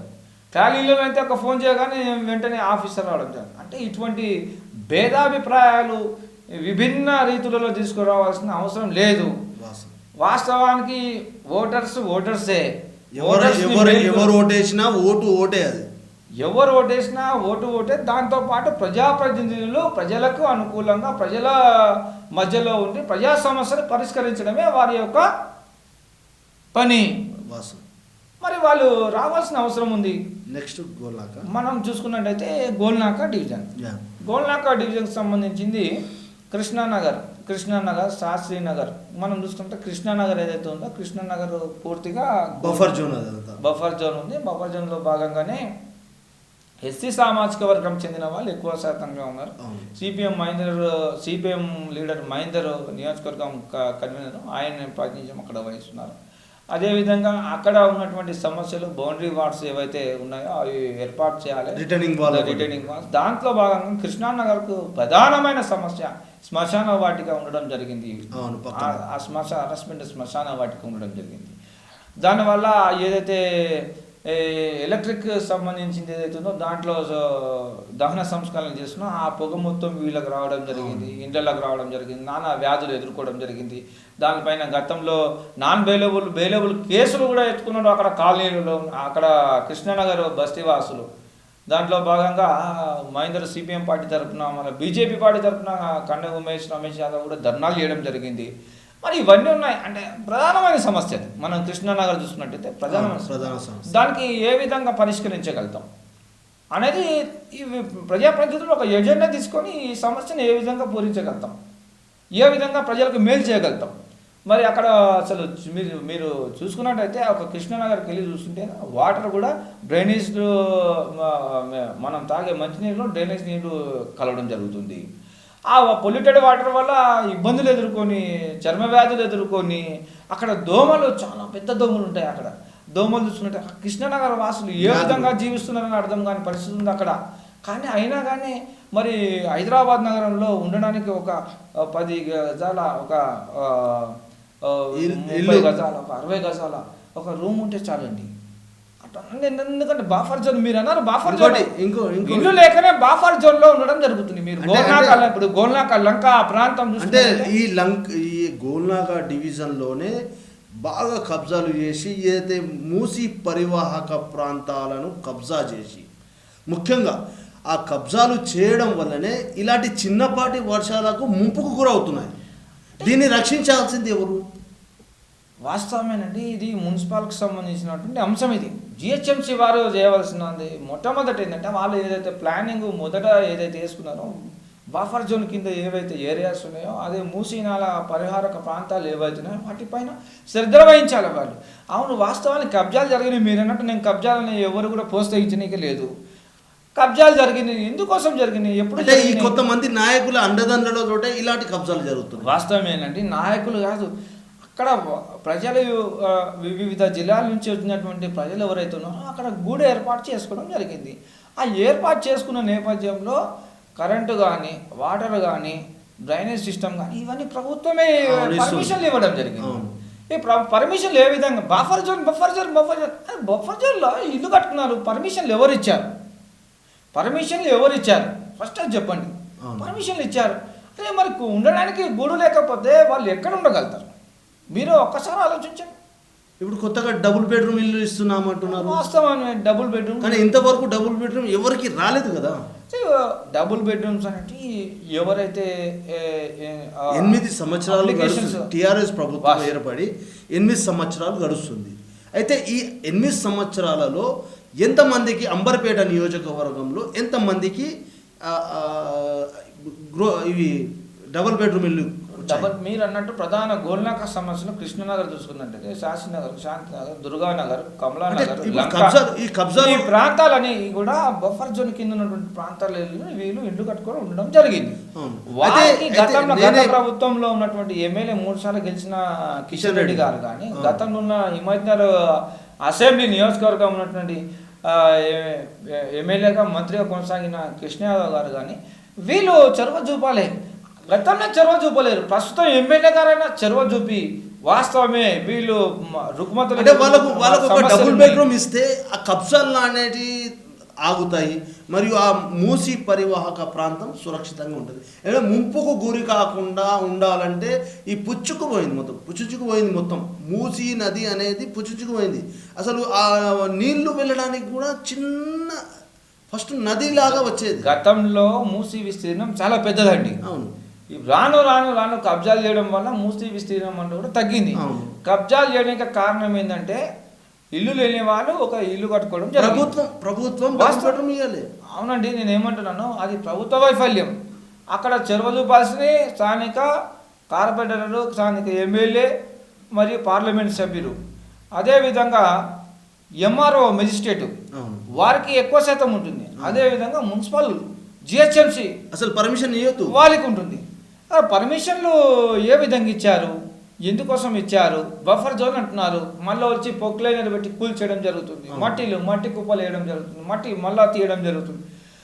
దినదినం రోజు అసలు పూరుకుపోయింది మొత్తం. మూసీ నది అనేది అసలు చాలా పెద్ద సబ్జెక్ట్. అది మొత్తం మన హైదరాబాద్ నగరం నుంచి మొదలెడితే చాలా ముచ్చుకుందా నది అనేది ఇప్పుడు కంపు కొట్టే నదిలా తయారైంది.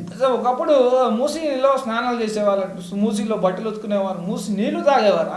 మనం చూసాము, మనం ఛానల్లో కూడా మనం అందరితో మాట్లాడాము, చాలా మంది తోటి. మా పైన ఉన్నటువంటి పెద్దవాళ్ళని అడిగితే వాళ్ళు చెప్తుంటారు మూసీ నది చాలా మంచి నది. ముచ్చుకుందా నది అట అప్పట్లో ముచ్చుకుందా నది ఈ రోజు కంపు కొడుతుంది. కారణం ఎవరిది?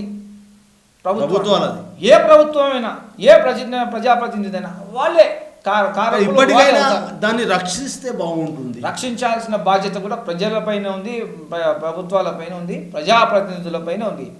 ప్రజలు ఇక్కడ సమస్య ఉంది అని అంటే కనుక ప్రజాప్రతినిధులు రావాల్సింది. ప్రజల సమస్య ఉందంటే ఖచ్చితంగా అధికారులు రావాల్సిందే. అధికారుల నిర్లక్ష్యం, ప్రజాప్రతినిధి నిర్లక్ష్యం వల్లనే ఈ కబ్జాలు కొనసాగడం జరుగుతుంది. గోల్నాగా డివిజన్ మాత్రం మొత్తం ఇదే ప్రాబ్లం. మూసీ ముంపు ప్రాంతాలు అనేది గతంలో లేదండి. మూసీ ముంపు ప్రాంతాలు అనేది ఇప్పుడు వస్తుంది. మనం చూస్తున్నాం ఇప్పుడు బ్రిడ్జ్ మీద నుంచి ముసరాంబ వంతెన పై నుంచి వాటర్ వెళ్తున్నాయి. అంటే దినదినము మూసీ అంతా పూరుకపోవడం, మట్టి కాలుష్యం ఏదైతే దాంట్లో నుంచి ప్రవహించడం జరుగుతుంది. అసలు మూసీ నీళ్ళు తాగేవాళ్ళు ఇప్పుడు కాలుష్యం, దుర్గంధం చాలా. అక్కడ ఉన్న చెట్లు కానీ వాటిని అంతా క్లీనింగ్ చేయాల్సిన బాధ్యత జిహెచ్ఎంసీ ప్రజాప్రతినిధులు అంటే అధికారులు, ప్రజాప్రతినిధులు వారిపైన ఉంటుంది. వాళ్ళు చొరవ చూపరు. ఇప్పుడు మూసీ పైన మనం ఇంత దీర్ఘంగా చర్చ చేసుకుంటున్నామంటే ఈ అంశాలలో భాగంగానే మూసీ నాల అంటే ప్రధానంగా ఉన్న గోల్నాగా డివిజన్ మాత్రమే ఈ మూసీ పరివాహక ప్రాంతంలో మూసీ ముంపు పరివాహక ప్రాంతం అండి. ముంపు మెయిన్ ముఖ్యంగా ముంపు. అది ముంపు అంటే నీళ్లు ఒకే అటుపై గేట్లు ఎత్తేసారు అనుకోండి, హుస్సేన్సాగర్ మొత్తం కూడా నీళ్ళలో వెళ్ళిపోతున్నాయి ఇళ్ళన్నీ కూడా. అది బాధ్యత ఎవరు వహిస్తారు? వందల వేల ప్రాణాలు పోయే అవకాశం ఉంది అక్కడ. మరి వాటికి బాధ్యత జిహెచ్ఎంసీ వాళ్ళు వహించాలి, ప్రజాప్రతినిధులు వహించాలి, అధికారులు వహించాల్సిన అవసరం ఉంది. రెవెన్యూ డివిజన్, రెవెన్యూకి సంబంధించిన అధికారులు ఏం చేస్తున్నారు? ఎంఆర్ఓ కానీ, ఆర్డీఓ కానీ, కలెక్టర్ కానీ గతంలో ఎన్ని నోటీసులు ఇచ్చారు? ఆ నోటీసులకు మళ్ళా రిప్లైలు ఏమొచ్చాయి? కోర్టులలో కేసులు ఉన్నాయా అక్కడ? మరి ఎక్కడ ఎంతవరకు కబ్జాలు జరిగాయి? వాటిపైన అంతా ఎవరు చొరవ చూపాలి? అధికారులు చూపాలి, ప్రభుత్వం చూపాలి, ప్రజాప్రతినిధులు చూపాల్సిన అవసరం ఉంది. కూడా మనం చూసుకున్నట్టే గోల్నాకా మీరు అన్నట్టు ఇవి గోల్నాకా డివిజన్లో కృష్ణానగర్ చూసుకున్నాము, శాంతినగర్, దుర్గానగర్ సీనియర్ మాజీ ముఖ్యమంత్రి ఎన్టీ రామారావు గారు హయాంలోనే దుర్గానగర్ ఏర్పడడం జరిగింది. అక్కడ శంకుస్థాపన మీరు చూడండి. ఇప్పుడు శంకుస్థాపనలు మూసీ నాలకు ఉన్నటువంటి బస్తీలలో శంకుస్థాపనలు ఎవరు చేస్తారంటే మాజీ కార్పొరేటర్లు, మాజీ ఎమ్మెల్యేలు, మాజీ ముఖ్యమంత్రి వీళ్ళే చేస్తున్నారు. వాళ్ళ యొక్క నిధులు కొంతవరకు నిధులను వినియోగించి ఇండ్లు కట్టించడం జరిగింది. అంటే మూసీ నాల ముంపు అంటున్నారు. ఎక్కడ ముంపు అని? మూసీనాలకి ఇల్లు కట్టించారు. మూసీనాలకి ఎవరు కట్టించమని చెప్పినారు? అప్పుడు గతంలో ఆలోచితంగా ఏ విధంగానో కట్టి చేసినారు. ఫండ్స్ నిధులు కూడా విడుదల చేయడం జరిగింది. అక్కడ చూసుకున్నట్టయితే ఈ విధంగా ఉంది. కమలానగర్, లంకా ప్రాంతం, న్యూ అంబేద్కర్ నగర్, అది కూడా పూర్తిగా న్యూ అంబేద్కర్ నగర్లో లెఫ్ట్ సైడ్ చూసుకున్న శ్మశానం, మన మోయించేద శ్మశాన వాటికి కాల్సాల గడ్డ అక్కడ కూడా ఉండడం జరిగింది. ఇది ఉంది. కాదిర్బాగ్ చూసుకున్నట్టయితే ముస్లిమ్స్ పూర్తిగా కాదిర్బాగ్లో అంతా కూడా మైనార్టీ సోదరులు, మైనార్టీకి సంబంధించిన వాళ్ళు ఎక్కువ ఉన్నారు. మసీద్లు ఉన్నాయి అక్కడ. శ్మశానం బెరియల్ గ్రౌండ్స్ అక్కడనే 2 పెద్దవి, చాలా అతిపెద్దవి ఉన్నాయి. మరి అక్కడ కాజీర్బాగ్ సంబంధించింది, లాల్బాగ్ సంబంధించింది. అదే తిరుమల నగర్ చూసుకున్నట్టయితే తిరుమల నగర్లో పోలీస్ స్టేషన్ ఆపోజిట్ మొత్తం కూడా కాలనీ వ్యవస్థ. అది ఆ కాలనీ వ్యవస్థలో దాంట్లో భాగంగా అన్ని కమ్యూనిటీకి సంబంధించిన వాళ్ళు ఉన్నారు. అది అక్కడ కొంతవరకు మీరు ఆ నాలా ఏదైతే ఫంక్షన్ హాల్ ఉందో ఆ function Rana Pratap function hall back side నాలా ఉంది. కొంత గుట్టలు కూడా ఉన్నాయి. మీరు చూసుకోండి, మీరు అక్కడ గుట్టలు కూడా ఉన్నాయి. తిరుమల నగర్ బ్యాక్ సైడ్ గుట్టలు, దేవాలయాలు, పురాతనమైన దేవాలయాలు కూడా ఉన్నాయి. ఆ విధంగా ఉంది. అటు చూసుకుంటే తులసినగర్ ప్రస్తుత కాన్స్టిట్యున్సీ ఎమ్మెల్యే గారు నివసించేదే తులసినగర్, అదంతా కాలనీకి సంబంధించింది.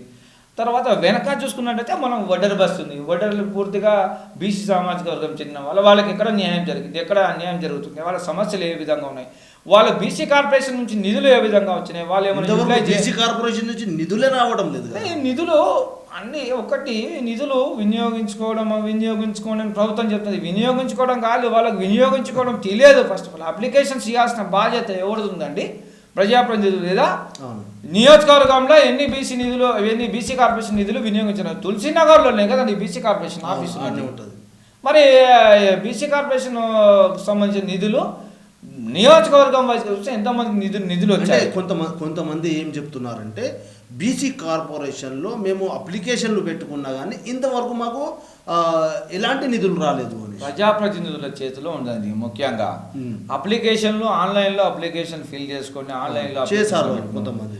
ఎమ్మెల్యే గారి దృష్టికి ఎన్ని వచ్చాయి బీసీ కార్పొరేషన్ నిధులు అంటే ఎవరెవరు యూటిలైజ్ చేసుకున్నారు, ఎవరెవరు యూటిలైజ్ చేసుకునే వారు ఉన్నారు, వాళ్ళని ఎట్లా యూటిలైజ్ చేసుకునే విధంగా చేయాలి, బీసీ కార్పొరేషన్ సంబంధించిన వాళ్ళు ఎవరున్నారు, బీసీ కార్పొరేషన్ చైర్మన్ కానీ దాంతోపాటు మెంబర్స్ కానీ ఒక అవగాహన సదస్సు, బీసీలకు సంబంధించిన అవగాహన సదస్సు పెట్టడం లేదు. గతంలో కాంగ్రెస్ ప్రభుత్వంలో ఎస్సీలకు సంబంధించి బీసీలకు సంబంధించి పెట్టడం జరిగింది. మరి ఈ ప్రభుత్వం చేయొచ్చు కదా, స్థానిక ఎమ్మెల్యే చేయొచ్చు కదా.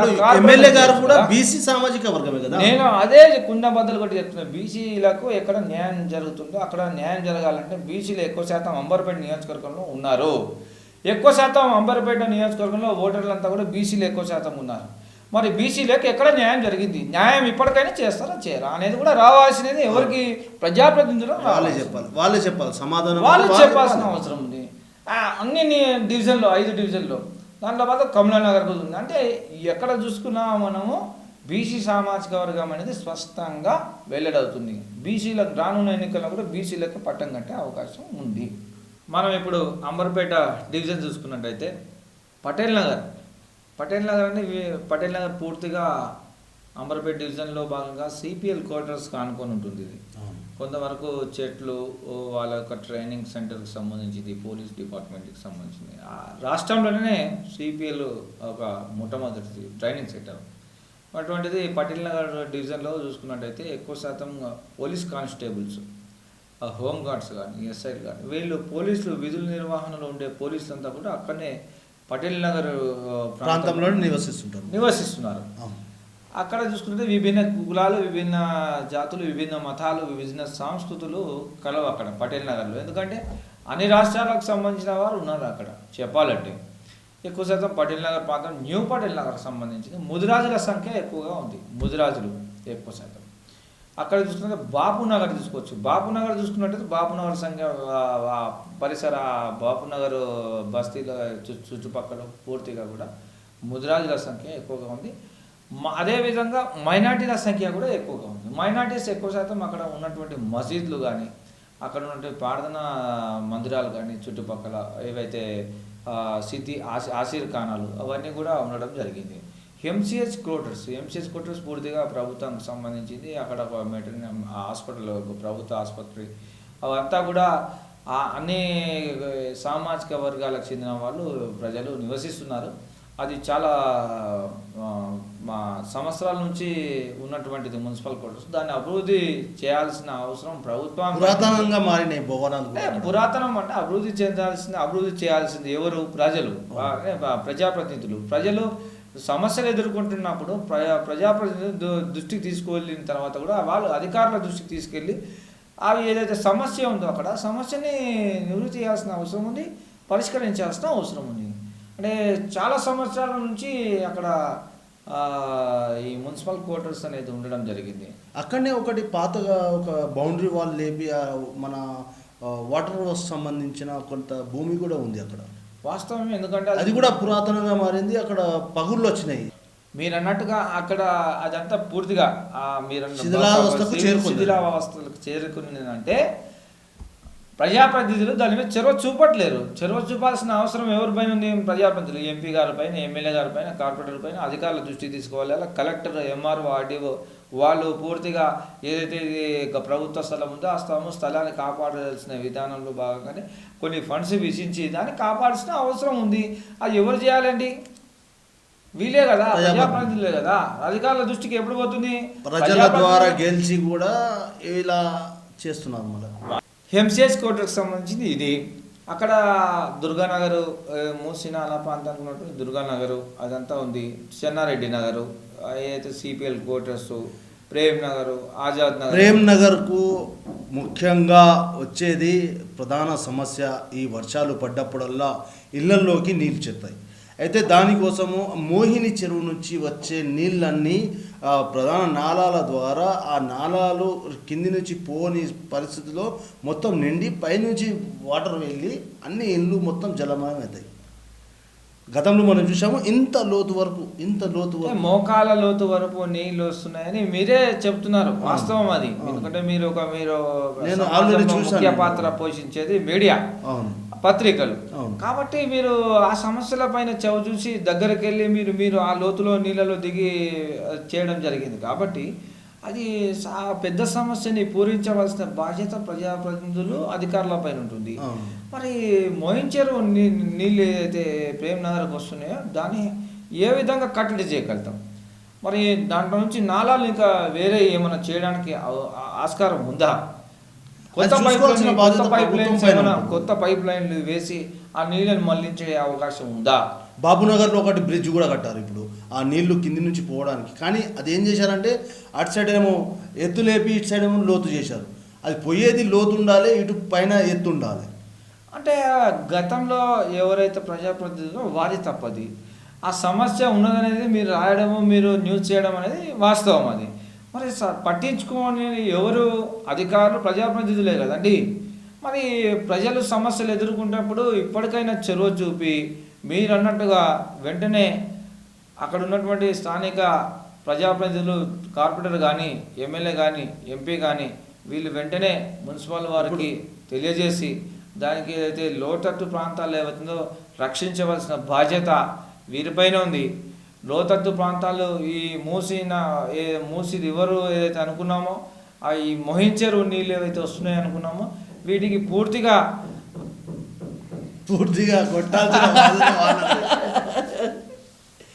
ఏమన్నా పూర్తిగా ఇది అధికారుల వైఫల్యమే. అధికారులు చొరవ చూపి వెంటనే సమస్యని పరిష్కరించవలసిన అవసరం ఉంది. రామరెడ్డి నగరు, ఆకాష్ నగర్, అంబర్పేట డివిజన్లో ప్రధానంగా రోడ్లు గుంతలమయంగా మారింది. రోడ్లు వేస్తామనేసి డ్రైనేజీస్ పనులు చేపించి పైపులు వేపించి తర్వాత పూడ్చిన తర్వాత పూర్తిగా రోడ్లను అలానే పెట్టారు. ఇప్పుడు ఈ వర్షాకాలంలో ఎంత ఇబ్బంది తలెత్తుందంటే ప్రజలకు చాలా ఇబ్బందులు పడుతున్నారు. వాస్తవమే. ఏదైతే ప్రజలు ఇబ్బందులు ఎదుర్కొంటున్నారు అనేది మీరు చెప్తున్నారు. మేము కూడా చెప్పేది అదే, ప్రజా సమస్యను పరిష్కరించండి అని చెప్తున్నాము. వారు నెక్స్ట్ రానున్న ఎన్నికల్లో పోటీ చేసేటప్పుడు ప్రజలు ప్రశ్నించవలసిన అవసరం ఉంది. ఓటు వేసే ముందు ఒకసారైనా ఆలోచించి ఓటరా అని చెప్పి ఎన్నో స్వచ్ఛంద సంస్థలు స్వచ్ఛంద కార్యక్రమాలు చేస్తున్నాయి, ప్రచారం చేస్తున్నాయి. మీడియా ద్వారా, సోషల్ మీడియా ద్వారా, పత్రికల ద్వారా సోచ్కే ఓటుదాలు అంటున్నారు. ఎందుకంటే ఒక్కసారి ఆలోచించి ఓటేసే ముందు ఆ ప్రజాప్రతినిధిని ఎన్నుకునే ముందు, ఆ ఎన్నిక చేసుకునే ముందు ఆ ప్రజాప్రతినిధి నిజంగా బస్తీలోకి వచ్చి సమస్యలు పరిష్కరిస్తారు. రోడ్ల సమస్య, డ్రైనేజ్ సమస్య, వాటర్ సమస్య, వీధి లైట్ల సమస్య, ఏ సమస్య ఉన్నా కానీ ఆ సమస్యల పైన ఆయన స్పందించగలుగుతారు అనేది ఫస్ట్ ఓటేసే ముందు మన ప్రజలు ఆలోచించాలి. అంబర్పేట నియోజకవర్గం ఓటరు ఆలోచించవలసిన అవసరం ఎప్పటికైనా కానీ ఉన్నది. మీరు అన్నట్టుగా గుంతలు పడ్డాయి, మొత్తం రోడ్లన్నీ అస్తవ్యస్తంగా మారిపోయిన, నీళ్లు రావడం జరుగుతుందంటే అక్కడ ఉన్న స్థానిక కార్పొరేటర్ ఏం చేస్తున్నారు, ఎమ్మెల్యే ఏం చేస్తున్నారు, ఎంపీ ఏం చేస్తున్నారు ప్రశ్నించవలసిన బాధ్యత ప్రతి ఒక్క పౌరుల పైన ఉన్నదని తెలియజేస్తున్నాం. ఇది అంబర్పేట నియోజకవర్గం సంబంధించింది ఈ విధంగా ఉంటే కాచిగూడ డివిజన్కి సంబంధించి సుందర్ నగర్ చూసుకుందాం, చెప్పల్ బజార్ చూసుకుందాం, నింబోలి అడ్డ చూసుకుందాం. ఈ సుందర్ నగర్ బస్సులు ఎక్కువ శాతం అక్కడ యాదవులు నివసించే ప్రాంతం కాబట్టి ఎక్కువ శాతం అక్కడ సుందర్ నగర్ కానీ చెప్పల్ బజార్, పూర్తిగా చెప్పల్ బజార్ అంతా కూడా యాదవులు ప్రాతినిధ్యం వహిస్తున్నారు నాయకత్వంలో. కానీ అన్ని పార్టీలకు సంబంధించిన నాయకులు కానీ అక్కడ ఏ పార్టీ నాయకులు చూసినా యాదవ సామాజిక వర్గం చెందిన వాళ్ళే ఉండడం జరిగింది. అక్కడ సమస్యలు లేవని కాదు, సమస్యలు ఉన్నాయి. ఎందుకు లేవు? ప్రతి గలీలో కూడా మీరు చూసుకున్నట్టయితే మేము స్వయంగా తిరిగినటువంటి ఏరియానే అది కూడా పూర్తిగా నింబోలెడ్డ, చెప్పల్ బజార్, సుందర్ నగర్ ఈ ఏరియాలో చూసుకున్నట్టయితే డ్రైనేజ్ సమస్య విపరీతంగా ఉంటుంది. అక్కడ కార్పొరేటర్ పట్టించుకోవాలి, ఎమ్మెల్యే పట్టించుకోవాలి, ఎంపీ కనీసం స్థానికంగా ఎన్నుకున్నటువంటి ఎంపీ అయినా కానీ ఆయన ప్రాంతం కాబట్టి ఇప్పుడు కేంద్ర మంత్రి కేంద్ర మంత్రి వాస్తవం. నేను ఎందుకోసం అంటున్నాను, ఎందుకంటే ప్రస్తుతం అక్కడ బీజేపీ కార్పొరేటర్ గారే ఉండడం జరిగింది. గతంలో ఆయన లేదు, అంతకు మునుపు ఉండడం జరిగింది. అంటే ప్రజలు ఎన్నుకున్న ప్రజాప్రతినిధులు వారు బాధ్యతను సక్రమంగా చేస్తున్నారా లేదా అని ప్రశ్నించవలసింది ఎవరు? ప్రజలు. అక్కడ ప్రతి సమస్య పైన స్పందించాల్సింది ఎవరు? ప్రజాప్రతినిధులు ఎవరికి విన్నవించాలి? అధికారులకు విన్నవించాలి. అంటే కాచిగూడలో ఇప్పుడు ఎక్కువ శాతం ఓటర్లు ఏ కేటగిరీకి చెందినవారు? వాస్తవానికైతే నింబోలేట, ఈ చెప్పల్ బజార్, సుందర్ నగర్ తీసుకున్నట్టయితే మనం ఇది తర్వాత నేను మీ అన్నదానికి నేను మళ్ళీ వివరిస్తాను ఎట్లాగో. ఈ బర్కత్పుర చూసుకుందాం. బర్కత్పుర డివిజన్ గతంలో ఒక డివిజన్గా ఉండేది. దిడ్డి రాంబాబు గారు మాజీ కార్పొరేటర్, దానికి ప్రాతినిధ్యం వహించింది. కార్పొరేటర్ ఫ్లోర్ లీడర్గా కూడా కొన్ని రోజులు చేయడం జరిగింది కాంగ్రెస్ సహాయంలో.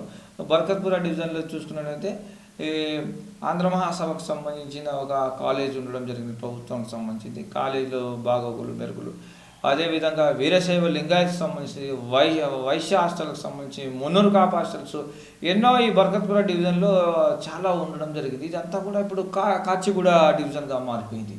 అక్కడ ఎక్కువ శాతం మధ్వా బ్రాహ్మణులు, ఎక్కువ రాఘవేంద్ర స్వామి 2 మఠాలు మధ్వా మఠాలకు సంబంధించినవి ఉండడం జరిగింది. పీఠాధిపతులు రావడం జరుగుతుంది. అంటే అక్కడ చూసుకున్నట్టే బ్రాహ్మణ కేటగిరీ ఎక్కువ. వీళ్ళంతా కూడా బీజేపీకి సంబంధించినటువంటి ఫేవర్లో ఓటు వేసే అవకాశం ఉంటుంది. మహారాష్ట్ర బ్రాహ్మణులు ఉన్నారు. కర్ణాటకతో పాటు మహారాష్ట్ర బ్రాహ్మణులు పాండేస్ ఎక్కువగా నివసిస్తున్నారు. అంటే ఈ ప్రాంతం చెప్పల్ బజార్లో యాదవుల సంఖ్య చూసుకుందాం. ఇక్కడ చూసుకున్నట్టయితే బర్కత్పుర డివిజన్లో వీళ్ళ ప్రాబల్యం ఎక్కువగా ఉంది. అదేవిధంగా కొంతవరకు మనకి ఈ రెడ్డి కాలేజ్ బ్యాక్ సైడ్ కానీ కాలనీలు అవన్నీ ఎక్కువ శాతం అక్కడ మార్వాడీసు, జైన్లు, సింధీసు, జైన్ భవన్ కూడా ఉండడం జరిగింది. అదే ప్రాంతంలో చూసుకున్నట్టు కాచిగూడ డివిజన్లో. మరి గతంలో హిమాయత్ నగర్ నియోజకవర్గం ఉన్నప్పుడు నారాయణగూడ సపరేట్ డివిజన్ ఉండేది. ఆ డివిజన్లో ఉన్నటువంటి కొంత పార్ట్ మొత్తం పూర్తిగా బర్కత్పురకు వచ్చింది. ఇప్పుడు బర్కత్పుర పూర్తిగా కాచిగూడ డివిజన్కి వచ్చింది. కాచిగూడ డివిజన్ చూసుకున్నట్టయితే నారాయణగూడలో ఉన్నటువంటి లైన్ మొత్తం చూసుకున్నట్టయితే ఇది కాచిగూడకు సంబంధించి. ఇది కాచిగూడ చాలా వ్యాపారాలకు సంబంధించింది ఎక్కువ శాతం కాచిగూడ డివిజన్లో ఉంటున్నాయి. ఇవి చిన్న వ్యాపారాలు చేసుకునే వాళ్ళంతా కూడా ఎక్కువ శాతం అన్ని రాష్ట్రాలకు సంబంధించిన వారు కూడా కాచిగూడ డివిజన్లో ఉండడం జరిగింది. అదే మనం సుల్తాన్ బజార్ ఈ ఏరియా, ఈ లెఫ్ట్ సైడ్ మొత్తం కూడా చూసుకున్నట్టయితే వాళ్ళదే ప్రాబల్యం ఎక్కువ ఉంది. అంటే ఈ చేదరగట్టు ఈ మూసి పరివారక ప్రాంతం ఏదైతే లోటత్తు ప్రాంతాలు ఉన్నాయో అది కూడా పూర్తిగా కొంతవరకు వీళ్ళకి సంబంధించింది, కాచిగూడ డివిజన్ సంబంధించి కొంత ఉంది. అంటే ఈ భాగంలో మనం చూస్తుంటే మనము ఆర్ఎస్పేట, కొంత అట్బాక చూసుకున్నా కానీ ఈ సమస్యలు ఉన్నాయి. ప్రతి బస్సులో సమస్యలు ఉన్నాయి. ఆ సమస్యలని ఎవరు పరిష్కరిస్తారు? ప్రజలు ఎన్నుకుంటున్నటువంటి ప్రజాప్రతినిధులు పరిష్కరించాలి. అంటే అధికారులు పరిష్కరించాలి. ఒక పూర్తి హామీ ఇవ్వాలి. ప్రశ్నించేవాడే లేడండి, ప్రశ్నించేవాడు ఉండాలి కదా. ప్రశ్నించేవాడు ఎవరు? ప్రజలు, ఓటర్స్. ఓటేసే ముందు ఎట్లయితే ఆలోచిస్తున్నామో ఒకసారి ప్రశ్నించి చూడు. మా బస్తీలో ఏముంది, మా కాలనీలో ఏముంది, మా వాడలో ఏముంది అనేది ప్రశ్నించాలి. ఎవరు అంటే ప్రశ్నించడానికి ప్రజలు వెళితే ప్రజలకు ఎలాంటి ఇబ్బంది తలపెడతారో నాయకులు అనే భయం కూడా ప్రజలలో ఉంది. వాస్తవమేనండి. కొంతమంది నాయకులు చూసుకున్నట్టయితే బెదిరింపులకు గురి చేస్తారు. అన్ని రూపాలుగా ఉంది. ఎందుకంటే నేను ఎవరిని వ్యతిరేకించట్లేదు, ఎవరిని కించపరచట్లేదు. మొట్టమొదట అయితే ఏ డివిజన్లో చూసుకున్నా కానీ ఇదే వ్యవస్థ ఉంది. బెదిరింపులో కొంత గురి చేయడం, లోనవ్వడం జరుగుతుంది. ప్రజలు ఇబ్బందులు ఎదుర్కొంటున్నారు కొంతమంది బెదిరింపుల వల్ల. ఆ బెదిరింపులు ఎందుకు చేయాలి? ఒక పార్టీలో నుండి క్రమశిక్షణ కలిగినటువంటి నాయకుడు అయితే కనుక బెదిరింపులకు గురి చేయాలి. మీరు అన్నట్టుగా ఏ పార్టీలో ఉన్నా క్రమశిక్షణలో పార్టీ లోబడి విధానాన్ని కట్టుబడి ఉన్నటువంటి వ్యక్తి లీడరు, నాయకుడు అంటారు. బెదిరింపులకు గురి చేయడం వల్ల అతను మళ్ళీ నెక్స్ట్ రానున్న ఎన్నికల్లో పోటీ చేస్తే కనుక గెలిచే ఛాన్సెస్ ఉంటాయా? ఉండవు. అంటే గెలిపోవడంలో ప్రజలే నిర్ణయితలు. మరి ప్రజలు నిర్ణయితలు అన్నప్పుడు ప్రజల్ని నువ్వు బెదిరించే అధికారం నీకు ఎట్లా వచ్చింది? నీకు ఎవరు ఇచ్చారు అధికారం? నీ పార్టీ ఇచ్చిందా? నీ పార్టీ ఏం చెప్తుంది? మీ పార్టీ సిద్ధాంతం ఏంది? మీ పార్టీ మీరు ప్రజలకు ఏం చేయమని చెప్తుంది? ఇది కంపల్సరీ. ఇది అంటే బెదిరింపులకు గురి చేయడం, లోన్ అవ్వడం, వాళ్ళ పిఎస్లు, కేసులు, కోర్టులు ఇవన్నీ జరుగుతున్నాయి. అంటే ఇవన్నీ ఉన్నాయి. అంటే కాచిగూడ డివిజన్లో మొట్టమొదటిగా మనకు రైల్వే స్టేషన్ దేశంలోనే కాచిగూడ నెంబర్ 1 రైల్వే స్టేషన్గా ఉంది. అంటే అదొక పురాతనమైన రైల్వే స్టేషన్. అది దాన్ని కాపాడవలసింది. అక్కడ ఉన్నటువంటి మెరుగైన సౌకర్యాలు, అక్కడ ఉన్నటువంటి అన్ని రాష్ట్రాలకు సంబంధించిన వాళ్ళు వస్తుంటారు. లాడ్జులు ఎక్కువగా ఉన్నాయి, హాస్పిటల్స్ ఎక్కువగా ఉన్నాయి. ఇవన్నీ కూడా చూసుకునేది స్థానికంగా ప్రస్తుత పార్లమెంట్ సభ్యుడు కిషన్ రెడ్డి గారు అదే నివాసం అదే డివిజన్లో ఉండడం జరిగింది. అంటే ఇది చూసుకున్నట్టయితే సమస్యలు అంబర్పేట నియోజకవర్గంలో ఎక్కువగా ఉన్నాయి. దాన్ని ఫోకసింగ్ చేయాల్సిన బాధ్యత మీడియా పై నుండి. మీడియా ప్రశ్నిస్తే వారిని కూడా బెదిరిస్తున్నారు. ఇవాళ నిజమేనండి. ప్రశ్నించే వారిని బెదిరించడం అనేది ఇప్పుడున్నది. గతంలో ప్రశ్నించేవాడు ఎవరైతే ఉన్నారో వాళ్ళు ప్రశ్నించేదానికి జవాబుదారీ ప్రజాప్రతినిధులు ఉండే. ప్రస్తుత ప్రజాప్రతినిధులు లేరు కదా. గతంలో ఉన్నటువంటి ప్రజాప్రతినిధులు, ప్రస్తుతం ఉన్నటువంటి ప్రజాప్రతినిధులు చాలా వ్యత్యాసాలు ఉన్నాయి. ప్రతి గలీలో, ప్రతి బస్తీలో సైకిల్ వేసుకొని తిరిగే వాళ్ళు ప్రజాప్రతినిధులు. గతంలో నడుచుకుంటూ పాదయాత్రలు చేసేవారు, వీక్లీ వచ్చేవారు, డే బై డే వచ్చేవారు. ప్రతిది కూడా రౌండ్ కొట్టి ఏముంది అని కలిసి మరి సమస్య తెలుసుకునేవారు. ఇప్పుడు ఏదైనా సమస్య మనము వారి దృష్టికి తీసుకువెళితే వారు అసలు ఆ సమస్యను పక్కన పెట్టేస్తున్నారు. ప్రజాప్రతినిధులు మీడియా ఎంతవరకు చేయగలుగుతుంది చెప్పండి? గతంలో నడుచుకుంటూ పాదయాత్రలు చేసేవారు, సైకిల్ మీద వచ్చేవారు, స్కూటర్స్ మీద వచ్చేవారు. ప్రస్తుతం కారు వచ్చింది. కారు వచ్చిన తర్వాత కారులో ఫోటో దిగుతున్నారు, ఫోటో పోజ్ ఇస్తున్నారు, వెళ్ళిపోతున్నారు. ఫోటోలు అనేది వాస్తవమే. మీరు అనేది శంకుస్థాపనలకు ఫోటోలు అవసరం అండి. అవును. ఈ సమస్యలని పోయి అక్కడ చూపించి ఫోటో దిగడము అది ఒక ఫ్యాషన్ అయిపోయింది. ఆ ఫ్యాషన్ని అరికట్టాల్సిన బాధ్యత ఎవరిది? పత్రికల వారిది, మీడియా వారిది, ప్రజలది ఉంది. ఇవన్నిటిపైన కామెంట్స్ చేసుకుంటా సోషల్ మీడియాలో మేము సమస్య పైన స్పందించడం కాదు. స్పందించే వాళ్ళు అందరూ ఉన్నారు, పరిష్కరించేవారు లేరు కదా. పరిష్కారం ఎప్పుడు కొనసాగుతుంది? ఎప్పుడు జరుగుతుంది? ప్రజలకు ఇబ్బందులు లేకుండా. అంబర్పేట నియోజకవర్గంలో డబుల్ బెడ్రూమ్లో సమస్య ఎక్కువ ఉంది. ఎక్కువ శాతం కిరాయిలలో, ఇళ్ళలో ఉండి చాలా సమస్యలు ఎదుర్కొన్న వాళ్ళు ఉన్నారు. మంచినీటి వ్యవస్థ చాలా దుర్మార్గంగా ఉంది, డ్రైనేజ్ వ్యవస్థ దుర్మార్గంగా ఉంది, వీధి లైట్ల వ్యవస్థ ఉంది, శ్మశాన వాటికల వ్యవస్థ ఉంది, చెట్లు, విపరీతమైన చెట్లు ఉన్నాయి, దోమల వ్యవస్థ ఉంది. ఇదంతా ఫాగింగ్ చేయాల్సిన అధికారులు లేరు. అంటే ఈ వ్యవస్థల అంటే మన అంబర్పేట నియోజకవర్గంలో చూసుకున్నట్టయితే ఇవన్నిటి లోటుపాట్లను ఎవరో పూరిస్తారు? ప్రజాప్రతినిధులే కదా వీటిని అధికారుల దృష్టికి తీసుకెళ్లేది. మరి ప్రజాప్రతినిధులు ఏం చేస్తున్నారు? ప్రజాప్రతినిధులు రోజు కానీ వారానికి ఒకసారిగా విజిట్ చేయాలి. విజిట్ చేసి సమస్యలను చూడాల్సిన అవసరం ఉంది. మీరు అన్నారు ఇదివరకు రోడ్లు అస్తవ్యస్తంగా ఉన్నాయని. రోడ్లు అస్తవ్యస్తంగా ఉన్నాయండి, లేవని కాదు. ప్రతి రోడ్డు ఎట్లనే ఉంది. దాన్ని పూరించవలసిన బాధ్యత ప్రజాప్రతినిధులు. మీ పైన ఏ విధంగా అయితే ఉందో అదే విధంగా ప్రజాప్రతినిధులు ఖచ్చితంగా ఉంటుంది. ఎందుకంటే వాళ్ళు జీతభత్యాలన్నీ కూడా ప్రభుత్వం కేటాయిస్తుంది. ప్రజలు కట్టేటువంటి ట్యాక్స్ల వల్ల వచ్చే జీతాలు వాళ్ళకి వచ్చేటువంటి కూడా. ఏ రోడ్డు మీద బండి నిలపాలన్నా, బండి ఒక 2 వీలర్ కొనాలన్నా ట్యాక్స్ పే చేస్తున్నాం. ఏమి కొన్నాక ట్యాక్స్ పేయర్స్ సిటిజన్స్ అంతా ట్యాక్స్ పేయర్స్. కాబట్టి మొన్న 100 కోట్ల ఆదాయం వచ్చింది జిహెచ్ఎంసీ ట్యాక్స్ల ద్వారా. అంటే ఎవరిది? ప్రజలు వారి యొక్క బాధ్యతని నిర్వహించారు. అధికారులు ఎక్కడ బాధ్యత నిర్వహిస్తున్నారు? అదేవిధంగా ప్రజాప్రతినిధులు బాధ్యత ఎక్కడ నిర్వహిస్తున్నారు? ఇవి చేయాల్సిన బాధ్యత ప్రజాప్రతినిధులపైన ఉంది. ఎన్నుకున్నటువంటి ప్రజలే అడగాలి, ప్రజలే ప్రశ్నించాలి. ప్రజలు ప్రశ్నిస్తే ఎప్పుడైతే ప్రశ్నిస్తారో ప్రజలు, అప్పుడే ఖచ్చితంగా ముందొచ్చి పరిష్కారం చేయడానికి అధికారులు కానీ ప్రజలు రావడానికి ఆస్కారం ఉంటుంది. ఇప్పుడు అంబర్పేట నియోజకవర్గంలో చెప్పండి. కొత్తగా నాయకత్వం కూడా కోరుకుంటుంది ప్రజలు, అవును. కొత్తతనాన్ని ఎంచుకోవాలనేసి అనుకుంటున్నారు. అయితే టీఆర్ఎస్ పార్టీ నుంచి కూడా చాలామంది పోటీ చేయడానికి సిద్ధమవుతున్నారు. దాంట్లో మీకు తెలిసింది చెప్పండి. వాస్తవానికైతే మనం చూసుకున్నట్టయితే టీఆర్ఎస్ నాయకులు ఉన్నారు, లేరనే కాదు, వాస్తవమే. టీఆర్ఎస్ నాయకులు ఈ పని విధానం ఏ విధంగా ఉంది? గతంలో చూసుకున్నట్టయితే ఎవరు బీజేపీ వాళ్ళు ప్రాతినిధ్యం వహించారు, వాళ్ళు 3 సార్లు ఎమ్మెల్యేగా పోటీ చేశారు. ప్రస్తుతం టీఆర్ఎస్ ఒక్కసారి. నెక్స్ట్ ఛాన్స్ ప్రజలు ఇస్తారా ఇయ్యారా అనేది కూడా తెలియలేని పరిస్థితి ఉంది. అవును, వాస్తవానికి నిజమే. ఎమ్మెల్యే కల్లూరి వెంకటేష్ గారు, మనం టీఆర్ఎస్ పార్టీ నాయకులను ఒక్కసారి ప్రజలకు నేను ఒక్కసారి తెలియజేస్తాను. అంటే ఎవరు పోటీ, అంటే వీళ్ళు ఆసక్తిగా ఉన్నారు. ముఖ్యమైన నాయకులు మన అంబర్పేట నియోజకవర్గం టీఆర్ఎస్ పార్టీకి చెందిన వాళ్ళు. ఎమ్మెల్యేగా కాలేరు వెంకటేష్ గారు ఉన్నారు.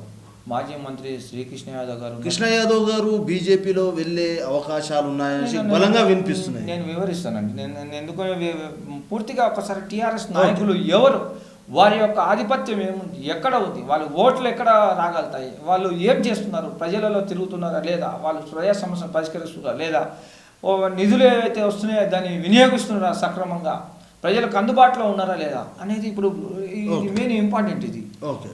కాలేరు వెంకటేష్ గారు ఎమ్మెల్యేగా ఉన్నారు. మాజీ మంత్రివర్యులు కృష్ణ యాదవ్ గారు కూడా టీఆర్ఎస్ పార్టీ నాయకులు. మాజీ దుర్గాప్రసాద్ రెడ్డి గారు కూడా ఉండడం జరిగింది.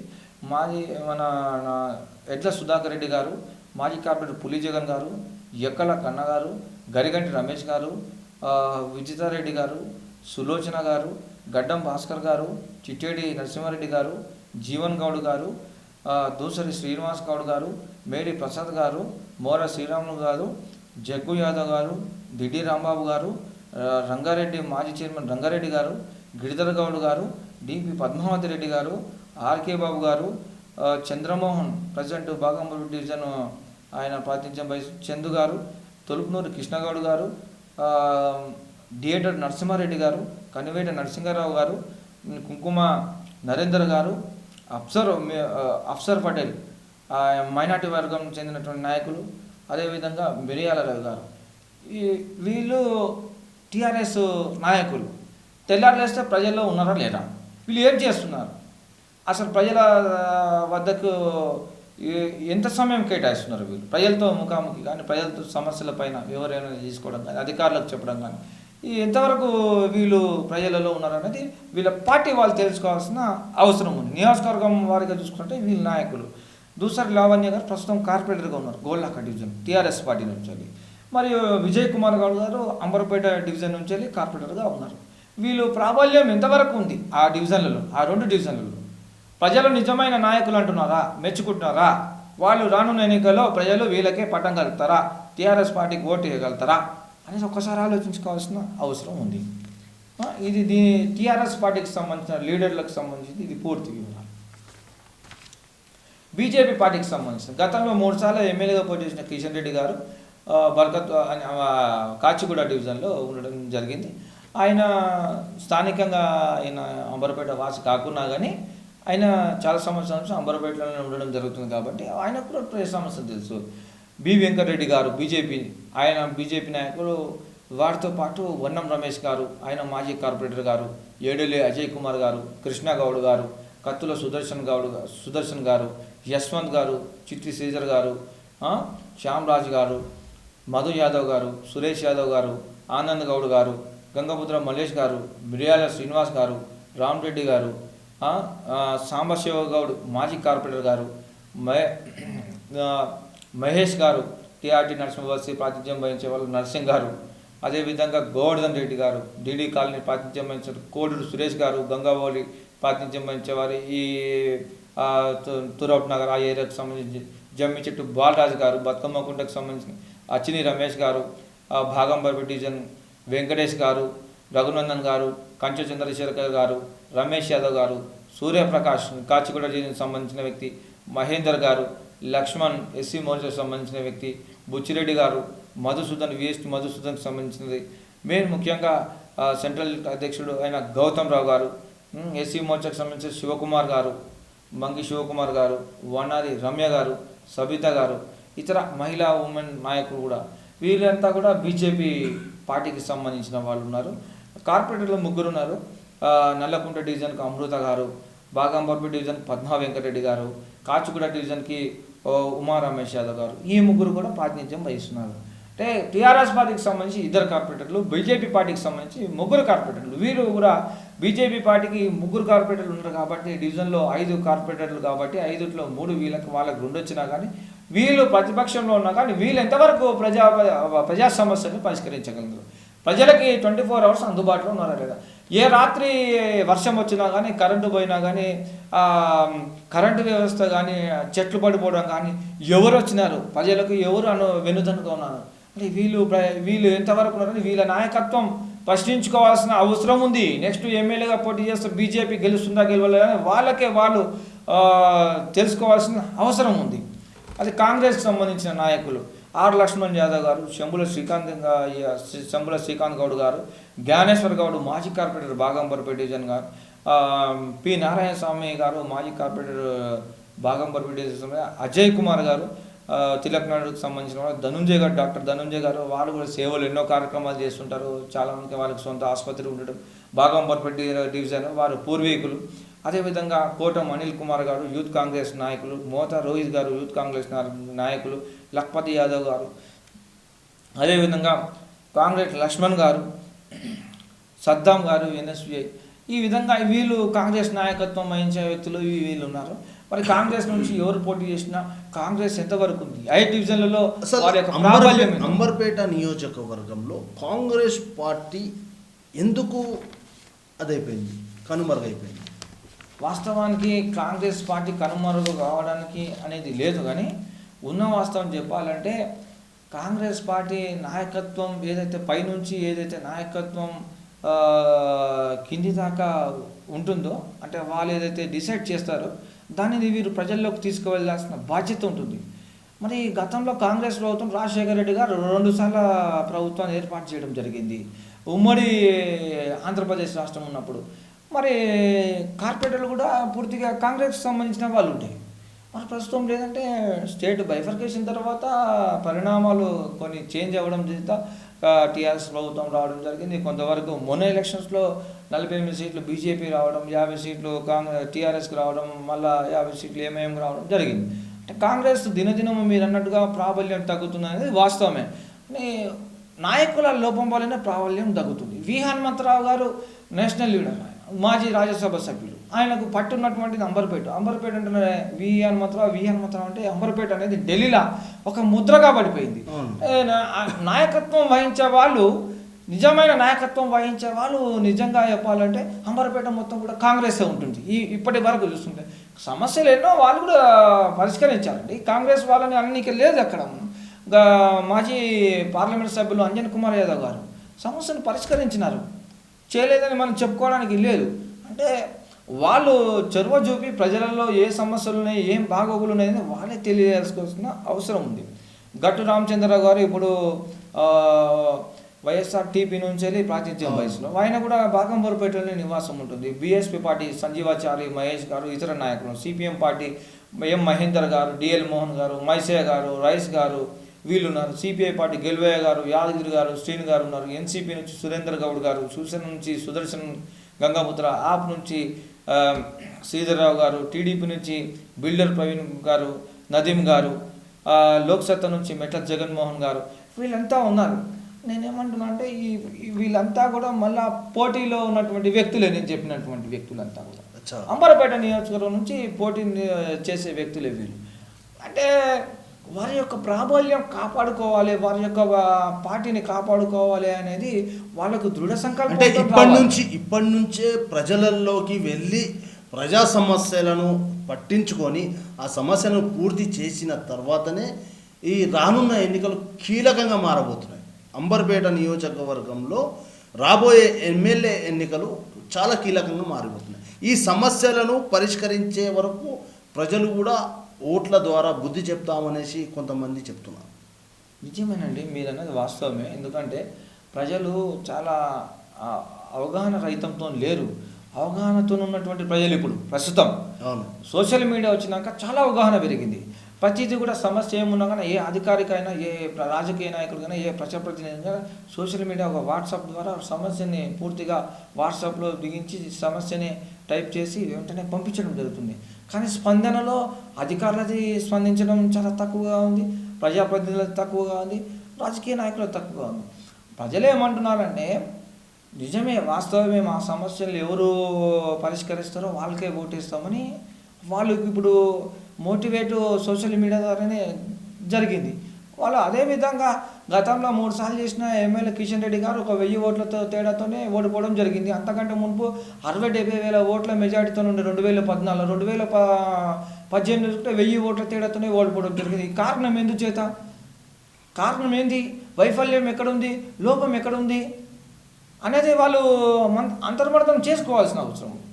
కాలేరు వెంకటేష్ గారు గెలిచినారు, నెక్స్ట్ గెలుస్తారా గెలవరా అనేది కొంతవరకు అది ప్రజలు నిర్ణయించాల్సిన అవసరం ఉంది. ప్రజలు నిర్ణయిస్తారు. గెలిపోవడం అనేది ప్రజలు నిర్ణయించేది, నేను కాదు, మీరు కాదు. అంటే ప్రజల సమస్యలు ఏ విధంగా అయితే పరిష్కరిస్తారో ప్రజలే ఎన్నుకోగలుగుతారు. అంటే అంబర్పేట నియోజకవర్గంలో ముఖ్యంగా బీసీ నాయకులు ఎవరు? వాస్తవానికి అన్ని పార్టీలలో బీసీ నాయకులు ఉన్నారు.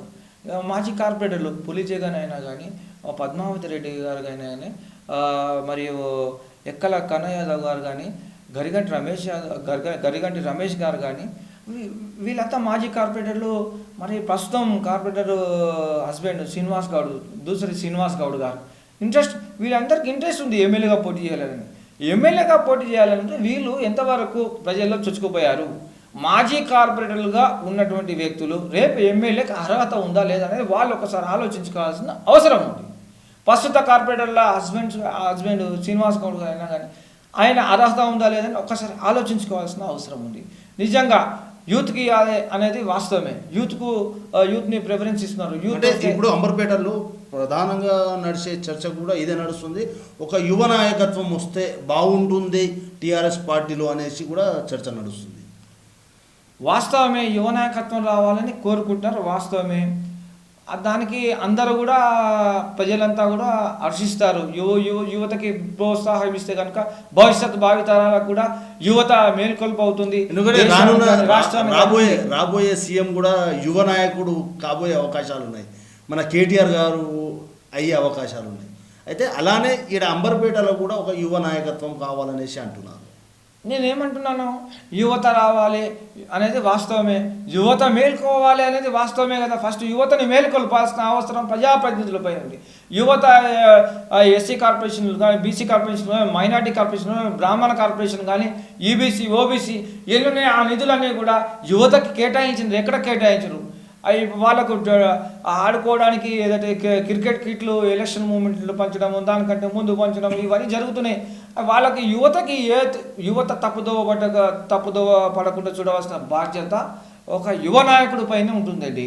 యువ నాయకుడు ముందుకొచ్చి నేను ఎమ్మెల్యేగా పోటీ చేస్తాను అనుకునేటప్పుడు యువతని నువ్వు ఎంతవరకు ఎంకరేజ్ చేయగలిగినవు, నువ్వు ఎంతవరకు ప్రోత్సహించగలిగినవు, వారి సమస్యలు ఎంతవరకు సాల్వ్ చేయగలిగినవు, యువతని చెడుదోవ చూడకుండా మంచి దోవకి, మంచి దారికి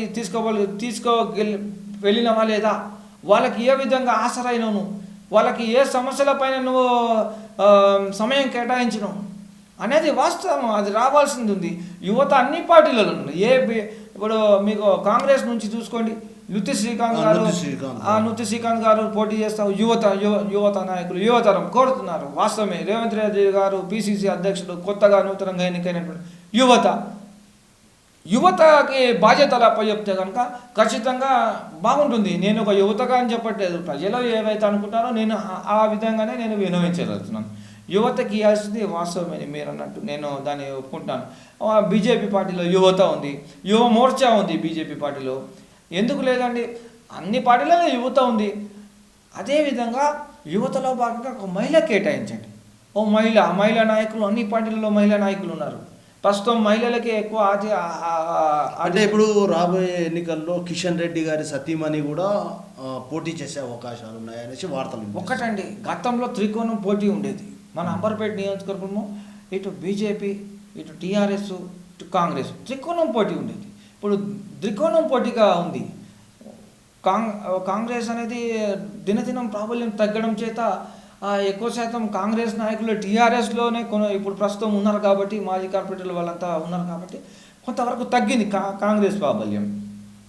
అదేవిధంగా టీఆర్ఎస్ బీజేపీ ఇద్దరి మధ్యలోనే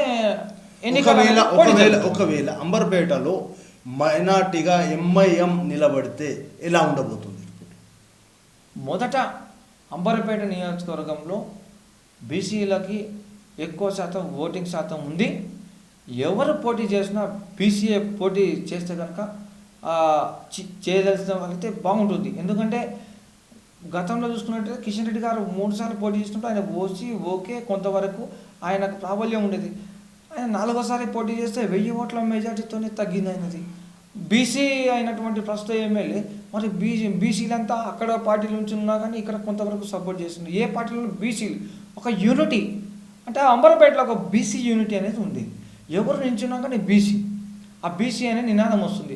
మీరు అన్నట్టుగా ఒకవేళ బీసీని నియమించినట్టయితే ఒకవేళ దికోణం పోటీ ఎవరు ఇటు చూసుకున్నట్టే బీజేపీ ఇటు చూసుకున్నట్టే టీఆర్ఎస్ వీళ్ళిద్దరి మధ్యలో కొనసాగుతుంది. కానీ వీరిద్దరి మధ్యలో ఎంఐఎం పార్టీ కనుక పోటీ చేస్తే టీఆర్ఎస్ గెలుపొందే దగ్గర బీజేపీ గెలుపొందుతుంది. ఎందుకంటే బీజేపీకి ఏదైతే క్యాడర్ ఉందో ముగ్గురు కార్పొరేటర్లు ఇద్దరు కాదు, టీఆర్ఎస్లో 2 కార్పొరేటర్లు ఉన్నారు.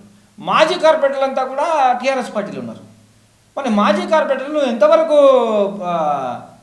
ఎమ్మెల్యేగా పోటీ చేసే వ్యక్తికి సపోర్ట్ చేయగలుగుతారా లేదా అనేది ఒక క్వశ్చన్ మార్క్ ఉంది.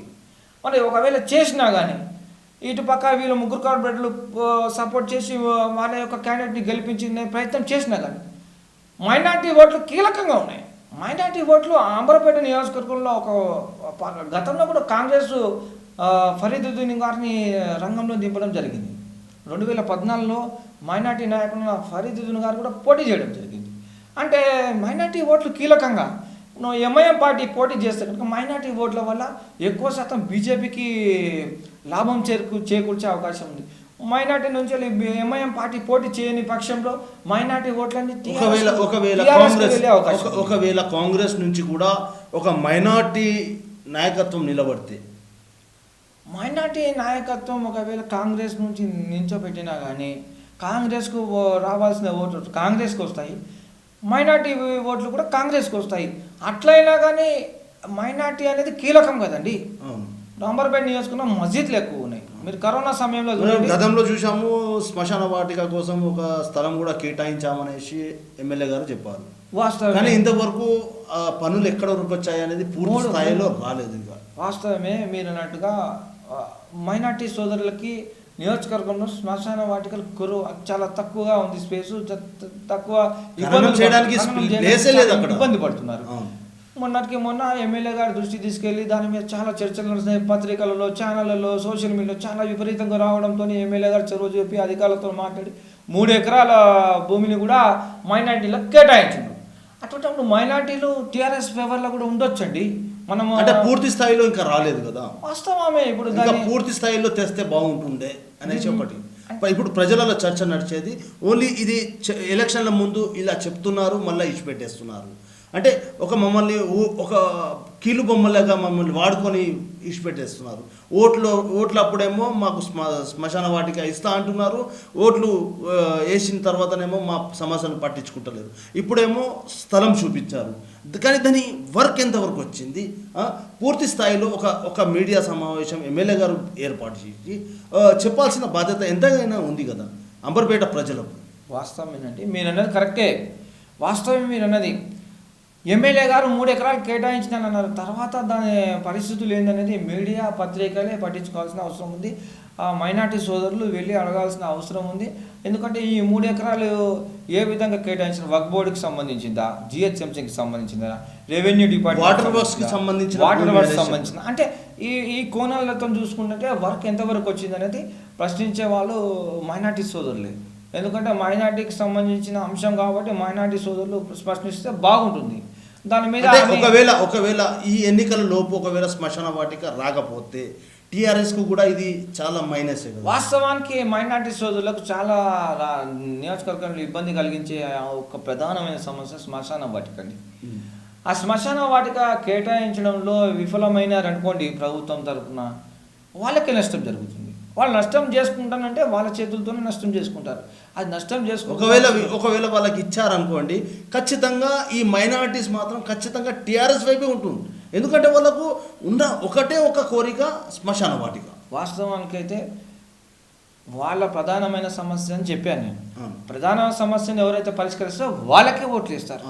ఎందుకంటే అది జననం మరణం సమస్య. అది ఆ జననం మరణం సమస్యని పరిష్కరించేది ప్రజాప్రతినిధి కాబట్టి, 3 ఎకరాలు కేటాయించిన రాష్ట్ర ప్రభుత్వం కాబట్టి, వాళ్ళు ఏ విధంగా కేటాయించారు, దేనికోసం కేటాయించారని వాళ్ళకి తెలుసు కాబట్టి, వాళ్ళు తొందరగా త్వరితగతిన వెంటనే చర్యలు. మొత్తానికి మనం చూసుకున్నట్టయితే తెలంగాణ రాష్ట్రంలో ముందస్తు ఎన్నికలు వచ్చే అవకాశాలు ఉన్నాయి. ఈ ఒక 6 నెలల్లో ఎన్నికలు వచ్చే అవకాశాలు ఉన్నాయి. దీనిపైన మీ సమాధానం? మన అంబర్పేట నియోజకవర్గం గురించి మాట్లాడుతున్నాం.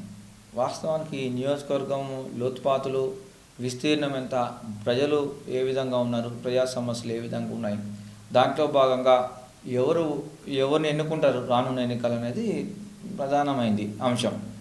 రానున్న ఎన్నికల్లో చూసుకున్నట్టయితే నెక్స్ట్ 6 నెలల్లో కానీ 7 నెలల్లో కానీ వచ్చే ఎన్నికల్లో ప్రజలు ఎన్నుకునే వ్యక్తి, ప్రజా సమస్యలను నిరంతరం పరిష్కరించే వ్యక్తి, ప్రజలలో మమేకమై ఎక్కువ శాతం టైం కేటాయించే వ్యక్తులకు మాత్రమే ప్రజలు ప్రిఫరెన్స్ ఇస్తారు. మార్పు అనేది ప్రజలలో జరిగింది. గతంలో 3 సార్లు గెలిచిన బీజేపీ పార్టీ కానీ ప్రస్తుతం ఒకసారి గెలిచిన టీఆర్ఎస్ పార్టీకి చాలా వ్యత్యాసం ఉంది. 3 సార్లు గెలిచిన వ్యక్తి మరోసారి 4వసారి కూడా గెలవచ్చు, కానీ ఆయన సమస్యను పరిష్కరించడం అనేది ఎంతవరకు చేసిండో అదేవిధంగా ప్రజలు ఒకటేసారి టర్న్ అవ్వడం జరిగింది, టీఆర్ఎస్కి మొగ్గు చూపడం జరిగింది. అంటే మార్పు కోరుతున్నారు జనం, ప్రజలు మార్పు కోరుతున్నారంటే అంబర్పేట నియోజకవర్గంలో కీలకమైన మైనార్టీ ఓట్లు కానీ బీసీల ఓట్లు కానీ ఇవే కీలకం నియోజకవర్గంలో. వీళ్ళు ఎవరి పక్షాన ఉంటారు అనేది వీళ్ళు ప్రజలు తెలుసుకోవాల్సింది అవసరం ఉంది. మైనార్టీలు ఒకసారి చూసుకున్నట్టయితే ఎంఐఎంకు కావచ్చు, కాంగ్రెస్కు కావచ్చు. యాక్చువల్లీ గతంలో కాంగ్రెస్ పార్టీ ఎంఐఎం పార్టీ పొత్తులు ఉండే, తర్వాత బైఫర్కేషన్ తర్వాత కూడా చూసుకున్న టీఆర్ఎస్ పార్టీ ఎంఐఎం పార్టీ పొత్తులో ఉండే. అంబర్పేట డివిజన్లో ఒక ఎంఐఎం కార్పొరేటర్ కూడా గతంలో ఉండే.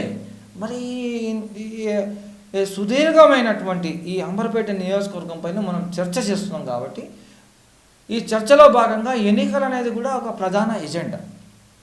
రానున్న ఎన్నికల్లో కూడా ప్రజలు ఎవరికి పట్టం కడతారు, ఏ తీర్పిస్తారు, మైనార్టీలో ఎవరి వైపు ఉంటారు, బీసీలు ఎవరి వైపు ఉంటారు. ఎందుకంటే కిషన్ రెడ్డి గారు, నేను రీసెంట్ చూసుకున్నట్టయితే ఒక పత్రికలో కిషన్ రెడ్డి గారు పోటీ చేసే అవకాశం ఉంది, వారి మిస్సెస్ వారు కూడా పోటీ చేసే అవకాశం ఉంది, గౌతమ్ రావు గారు పోటీ చేసే అవకాశం ఉంది, సిటీ ప్రెసిడెంట్ చేసిన వెంకరెడ్డి గారు పోటీ చేసే అవకాశం ఉందన్నారు. మరియు వన్నం రమేష్ గారు మాజీ కార్పొరేటర్ బీసీ నాయకుడు, ఆయన పోటీ చేసే అవకాశం ఉందని ఇట్లా ఈ 5 మంది ఇవ్వడం జరిగింది. అన్ని పార్టీలలో బీసీలు ఉన్నారు. బీసీల జనాభాల శాతం ఎక్కువగా ఉంది అంబర్పేటలో. గౌడ సంఘం కానీ, యాదవ్ సంఘం కానీ, వీరశైవ లింగాయత్ కానీ, మునూరు కాపు సంఘం కానీ, ఈ సంఘాలకు సంబంధించినవన్నీ కూడా పద్మశాలి సంఘాలు కానీ, గంగపుత్ర సంఘాలు అన్ని డివిజన్లలో ఉన్నాయి. బీసీలు అత్యధికంగా ఉన్నారండి. ఈ బీసీల ఓట్లు ఎవరికి ఎక్కువగా వస్తే వాళ్ళు గెలుపొందే అవకాశం ఉంది. మెజార్టీ పరంగా బీసీలదైతే, మరియు కీలకమైన ఓట్లు మైనార్టీలే అవుతున్నాయి. మైనార్టీలకి ఎవరు వారి యొక్క ప్రధానమైన సమస్యలని పరిష్కరించినారు వాళ్ళకి ఓట్లు వేయడం జరుగుతుంది. అంటే మసీద్లలో కానీ సమస్యలు, మసీద్లలో ఉన్నటువంటి సమస్యలతో పాటు ఆసిర్ ఖానంలో సమస్యలు, ఆసిర్ ఖానంలో ఒక సమస్య, పెద్ద సమస్యని అంబర్పేటలో ఒక రిలీజియన్ సమస్యగా మారింది. ఆసిర్ ఖాన్ మొన్న మధ్యలో వచ్చింది. అంటే ఇటువంటి సమస్యలను, జటిలమైన సమస్యలను కూడా పరిష్కరించాల్సింది మైనార్టీలే కూడా పరిష్కరించాల్సింది ప్రజాప్రతినిధులే. ఎంపీ నిధులు ఎక్కడ పోతున్నాయి, ఎమ్మెల్యే నిధులు ఎక్కడ పోతున్నాయి, కార్పొరేషన్ నిధులు ఎక్కడికి పోతున్నాయి, సక్రమంగా వినియోగిస్తున్నారా లేదా, ఎంతవరకు వాస్తవం ప్రజలకు చెందుతున్నాయి, గ్రూపులు ఏవైతే పొదుపు సంఘాలు ఉన్నాయో మహిళా గ్రూపులు విపరీతంగా అంబర్పేటలో ఉన్నాయి. మహిళా గ్రూపులకు స్వావలంబన స్కీమ్ కింద ఏ విధంగా వస్తున్నాయి, వాళ్ళకు అందుతున్నాయా లేవా, వారితో పాటు ఎస్సీ, ఎస్టీ, బీసీ, మైనార్టీ, ఓబీసీలు, సంబంధించి బ్రాహ్మణ కార్పొరేషన్ కూడా ఉన్నాయండి. నిధులు ఎంతవరకు వినియోగిస్తున్నారు నిధులన్నిటిని కూడా. అంబర్పేట నియోజకవర్గం కీలకమైన అన్నప్పుడు ప్రజల చెంతవద్దకు చెందుతున్నాయా లేవా? ఇప్పుడున్న ప్రజాప్రతినిధులు, కార్పొరేటరు, ఎమ్మెల్యే, ఎంపీ చొరవ చూపి వారి యొక్క సమస్యల్ని వారి యొక్క నిరంతరం అందుబాటులో ఉండి ప్రజా సమస్యల్ని పరిష్కరిస్తేనే వాళ్ళు మనల్ని ఎన్నుకుంటారు మళ్ళా అనేది వాళ్ళ మనసుకు రావాల్సింది. కాంగ్రెస్ కానీ, బీజేపీ కానీ, టీఆర్ఎస్ కానీ నేను కింది నుంచి పైకి చెప్పడం జరుగుతుంది. అదేవిధంగా వామపక్షాలు సిపిఎం, సిపిఐ కానీ, ఎంఐఎం కానీ ఇతర పార్టీలకు సంబంధించిన వాళ్ళు కూడా పాపం వాళ్ళు కూడా నిరంతరం ప్రజా సమస్యలు, ప్రజా ఉద్యమాలు నిరంతరం కొనసాగిస్తున్నారు. అంబర్పేట ఎంఆర్ఓ ఆఫీస్ ఎదురుగానే, ఎలక్ట్రిసిటీ బోర్డు ఎదురుగా కానీ అన్ని సమస్యలపైన పోరాడుతున్నారు. ఆ పోరాటం లేని సమస్య లేకుండా చేయాల్సిన అవసరం ప్రజాప్రతినిధులపైన ఉంది. దావత్లు, ఫంక్షన్లు, డిన్నర్లు, భజంత్రీలు వాటికి ఎక్కువ టైం కేటాయించకుండా ప్రజా సమస్యలపైన టైం కేటాయించడం వల్ల ఎక్కువ శాతం ప్రజలతో మమేకమై ఉన్న నాయకులు ఎవరైతే ఉన్నారో వాళ్ళని గెలిపించే అవకాశం ఉంది.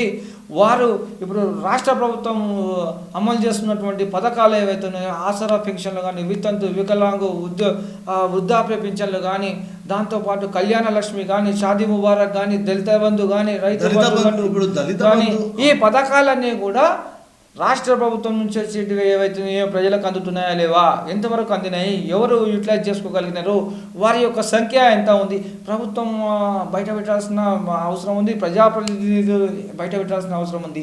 సెంట్రల్ గవర్నమెంట్, బీజేపీ సెంట్రల్లో ఉంది. కేంద్ర ప్రభుత్వం నుంచి వచ్చినటువంటి నిధులు ఏ విధంగా ఉన్నాయి, ఇలా విద్యుత్ దీపాలకు సంబంధించిన ఏవైతే నిధులు అయితే ఉన్నాయో ఆ నిధులు ఆ యువతకు సంబంధించింది కానీ, ఉపాధికి సంబంధించింది కానీ ఎంతవరకు నిధులు ఉన్నాయి, ఆ నిధులు ఉపయోగిస్తున్నారా లేదా అనేది కూడా అవి అన్నీ కూడా బీజేపీ పార్టీకి సంబంధించిన వాళ్ళు చెప్పాల్సిన అవసరం ఉంది, చూడాల్సిన అవసరం ఉంది. కేంద్ర ప్రభుత్వం నుంచి వచ్చిన ఎంఎస్ఎంఈ స్కీములు కానీ, మిగతా ఎవరైతే చిన్న చిన్న తోడు బండ్లు, చెప్పుల షాపులు ఏవైతే నిర్వహణ కొనసాగిస్తున్న లిడ్ క్యాప్స్, ఆ మిర్చి బండ్లు వీళ్ళకి కేంద్ర ప్రభుత్వం ఎంతవరకు నిధులు కేటాయించింది అనేది కూడా ఇవి కూడా వీళ్ళు చేయాల్సిన అవసరం ఉంది. కొంతవరకు ఈ ఇరు పార్టీలు చూసుకోవాల్సిన అవసరం ఉంది. ఈ ఇద్దరు పార్టీలు ఏవైతే చేస్తున్నారో ప్రజలకు వ్యతిరేకంగా చేస్తున్నట్టే కాంగ్రెస్ పార్టీ, సిపిఎం, సిపిఐ పార్టీలు, ఎంఐఎం పార్టీ, శివసేన పార్టీ, ఆ పార్టీ, ఎన్సీపీ పార్టీ ఇవన్నీ కూడా వ్యతిరేకంగా ఉద్యమాలు చేస్తున్నారు. ఉద్యమాలు చేయాల్సిన అవసరం ఉంది. వీళ్ళు ప్రశ్నించే తత్వం వీళ్ళ నుంచి రావాల్సింది. ఇంకోటి ఇప్పుడు దళిత బంధు అంటే ఒకటి గుర్తుకొచ్చింది. అంబర్పేట నియోజకవర్గంలో ఓన్లీ నాయకులకు మాత్రమే దళిత బంధు అందిందనేసి పుకార్లు వేస్తున్నారు. దానిపై ఒకటండి, ఏ పథకమైనా కానీ SC, ST, BC, minority, OBC, MBC, EBC ఈ ఏవైతే ఉన్నాయో ఈ పథకాలన్నీ కూడా ప్రజలకు అందుబాటులో ఉండాల్సిందే, ప్రజలకు చేరువగా చేయాల్సిందే, వాళ్లకు వినియోగించుకోవాల్సిందే. వినియోగించుకోవాల్సిన నీ నా భేద తేడా పారతత్వాలు, తమ్మనత్వాలు లేకుండా ఎవరు చేయాలి? అది ప్రజాప్రతినిధులు చేయాలి. బస్తీకి ఇద్దరు చెప్పున, బస్తీకి ముగ్గురు చెప్పున వార్డు మెంబర్లు ఉన్నారు. వార్డు మెంబర్లు ఏం చేస్తున్నారు? ఇంతవరకు వార్డు మెంబర్లు లేరు కదా. వాస్తవాన్ని వార్డు మెంబర్లు గతంలో ఉండే వార్డు మెంబర్లు ఏం చేస్తున్నారు? వార్డు మెంబర్లు ఉంటే కనుక వాళ్ళకి ఏ విధంగా ప్రయారిటీని ఇవ్వాలి? ప్రజాప్రతినిధుల్లో అడగాల్సిన బాధ్యత ఎమ్మెల్యే, ఎంపీ, కార్పొరేటర్ పైన ఉంటుంది.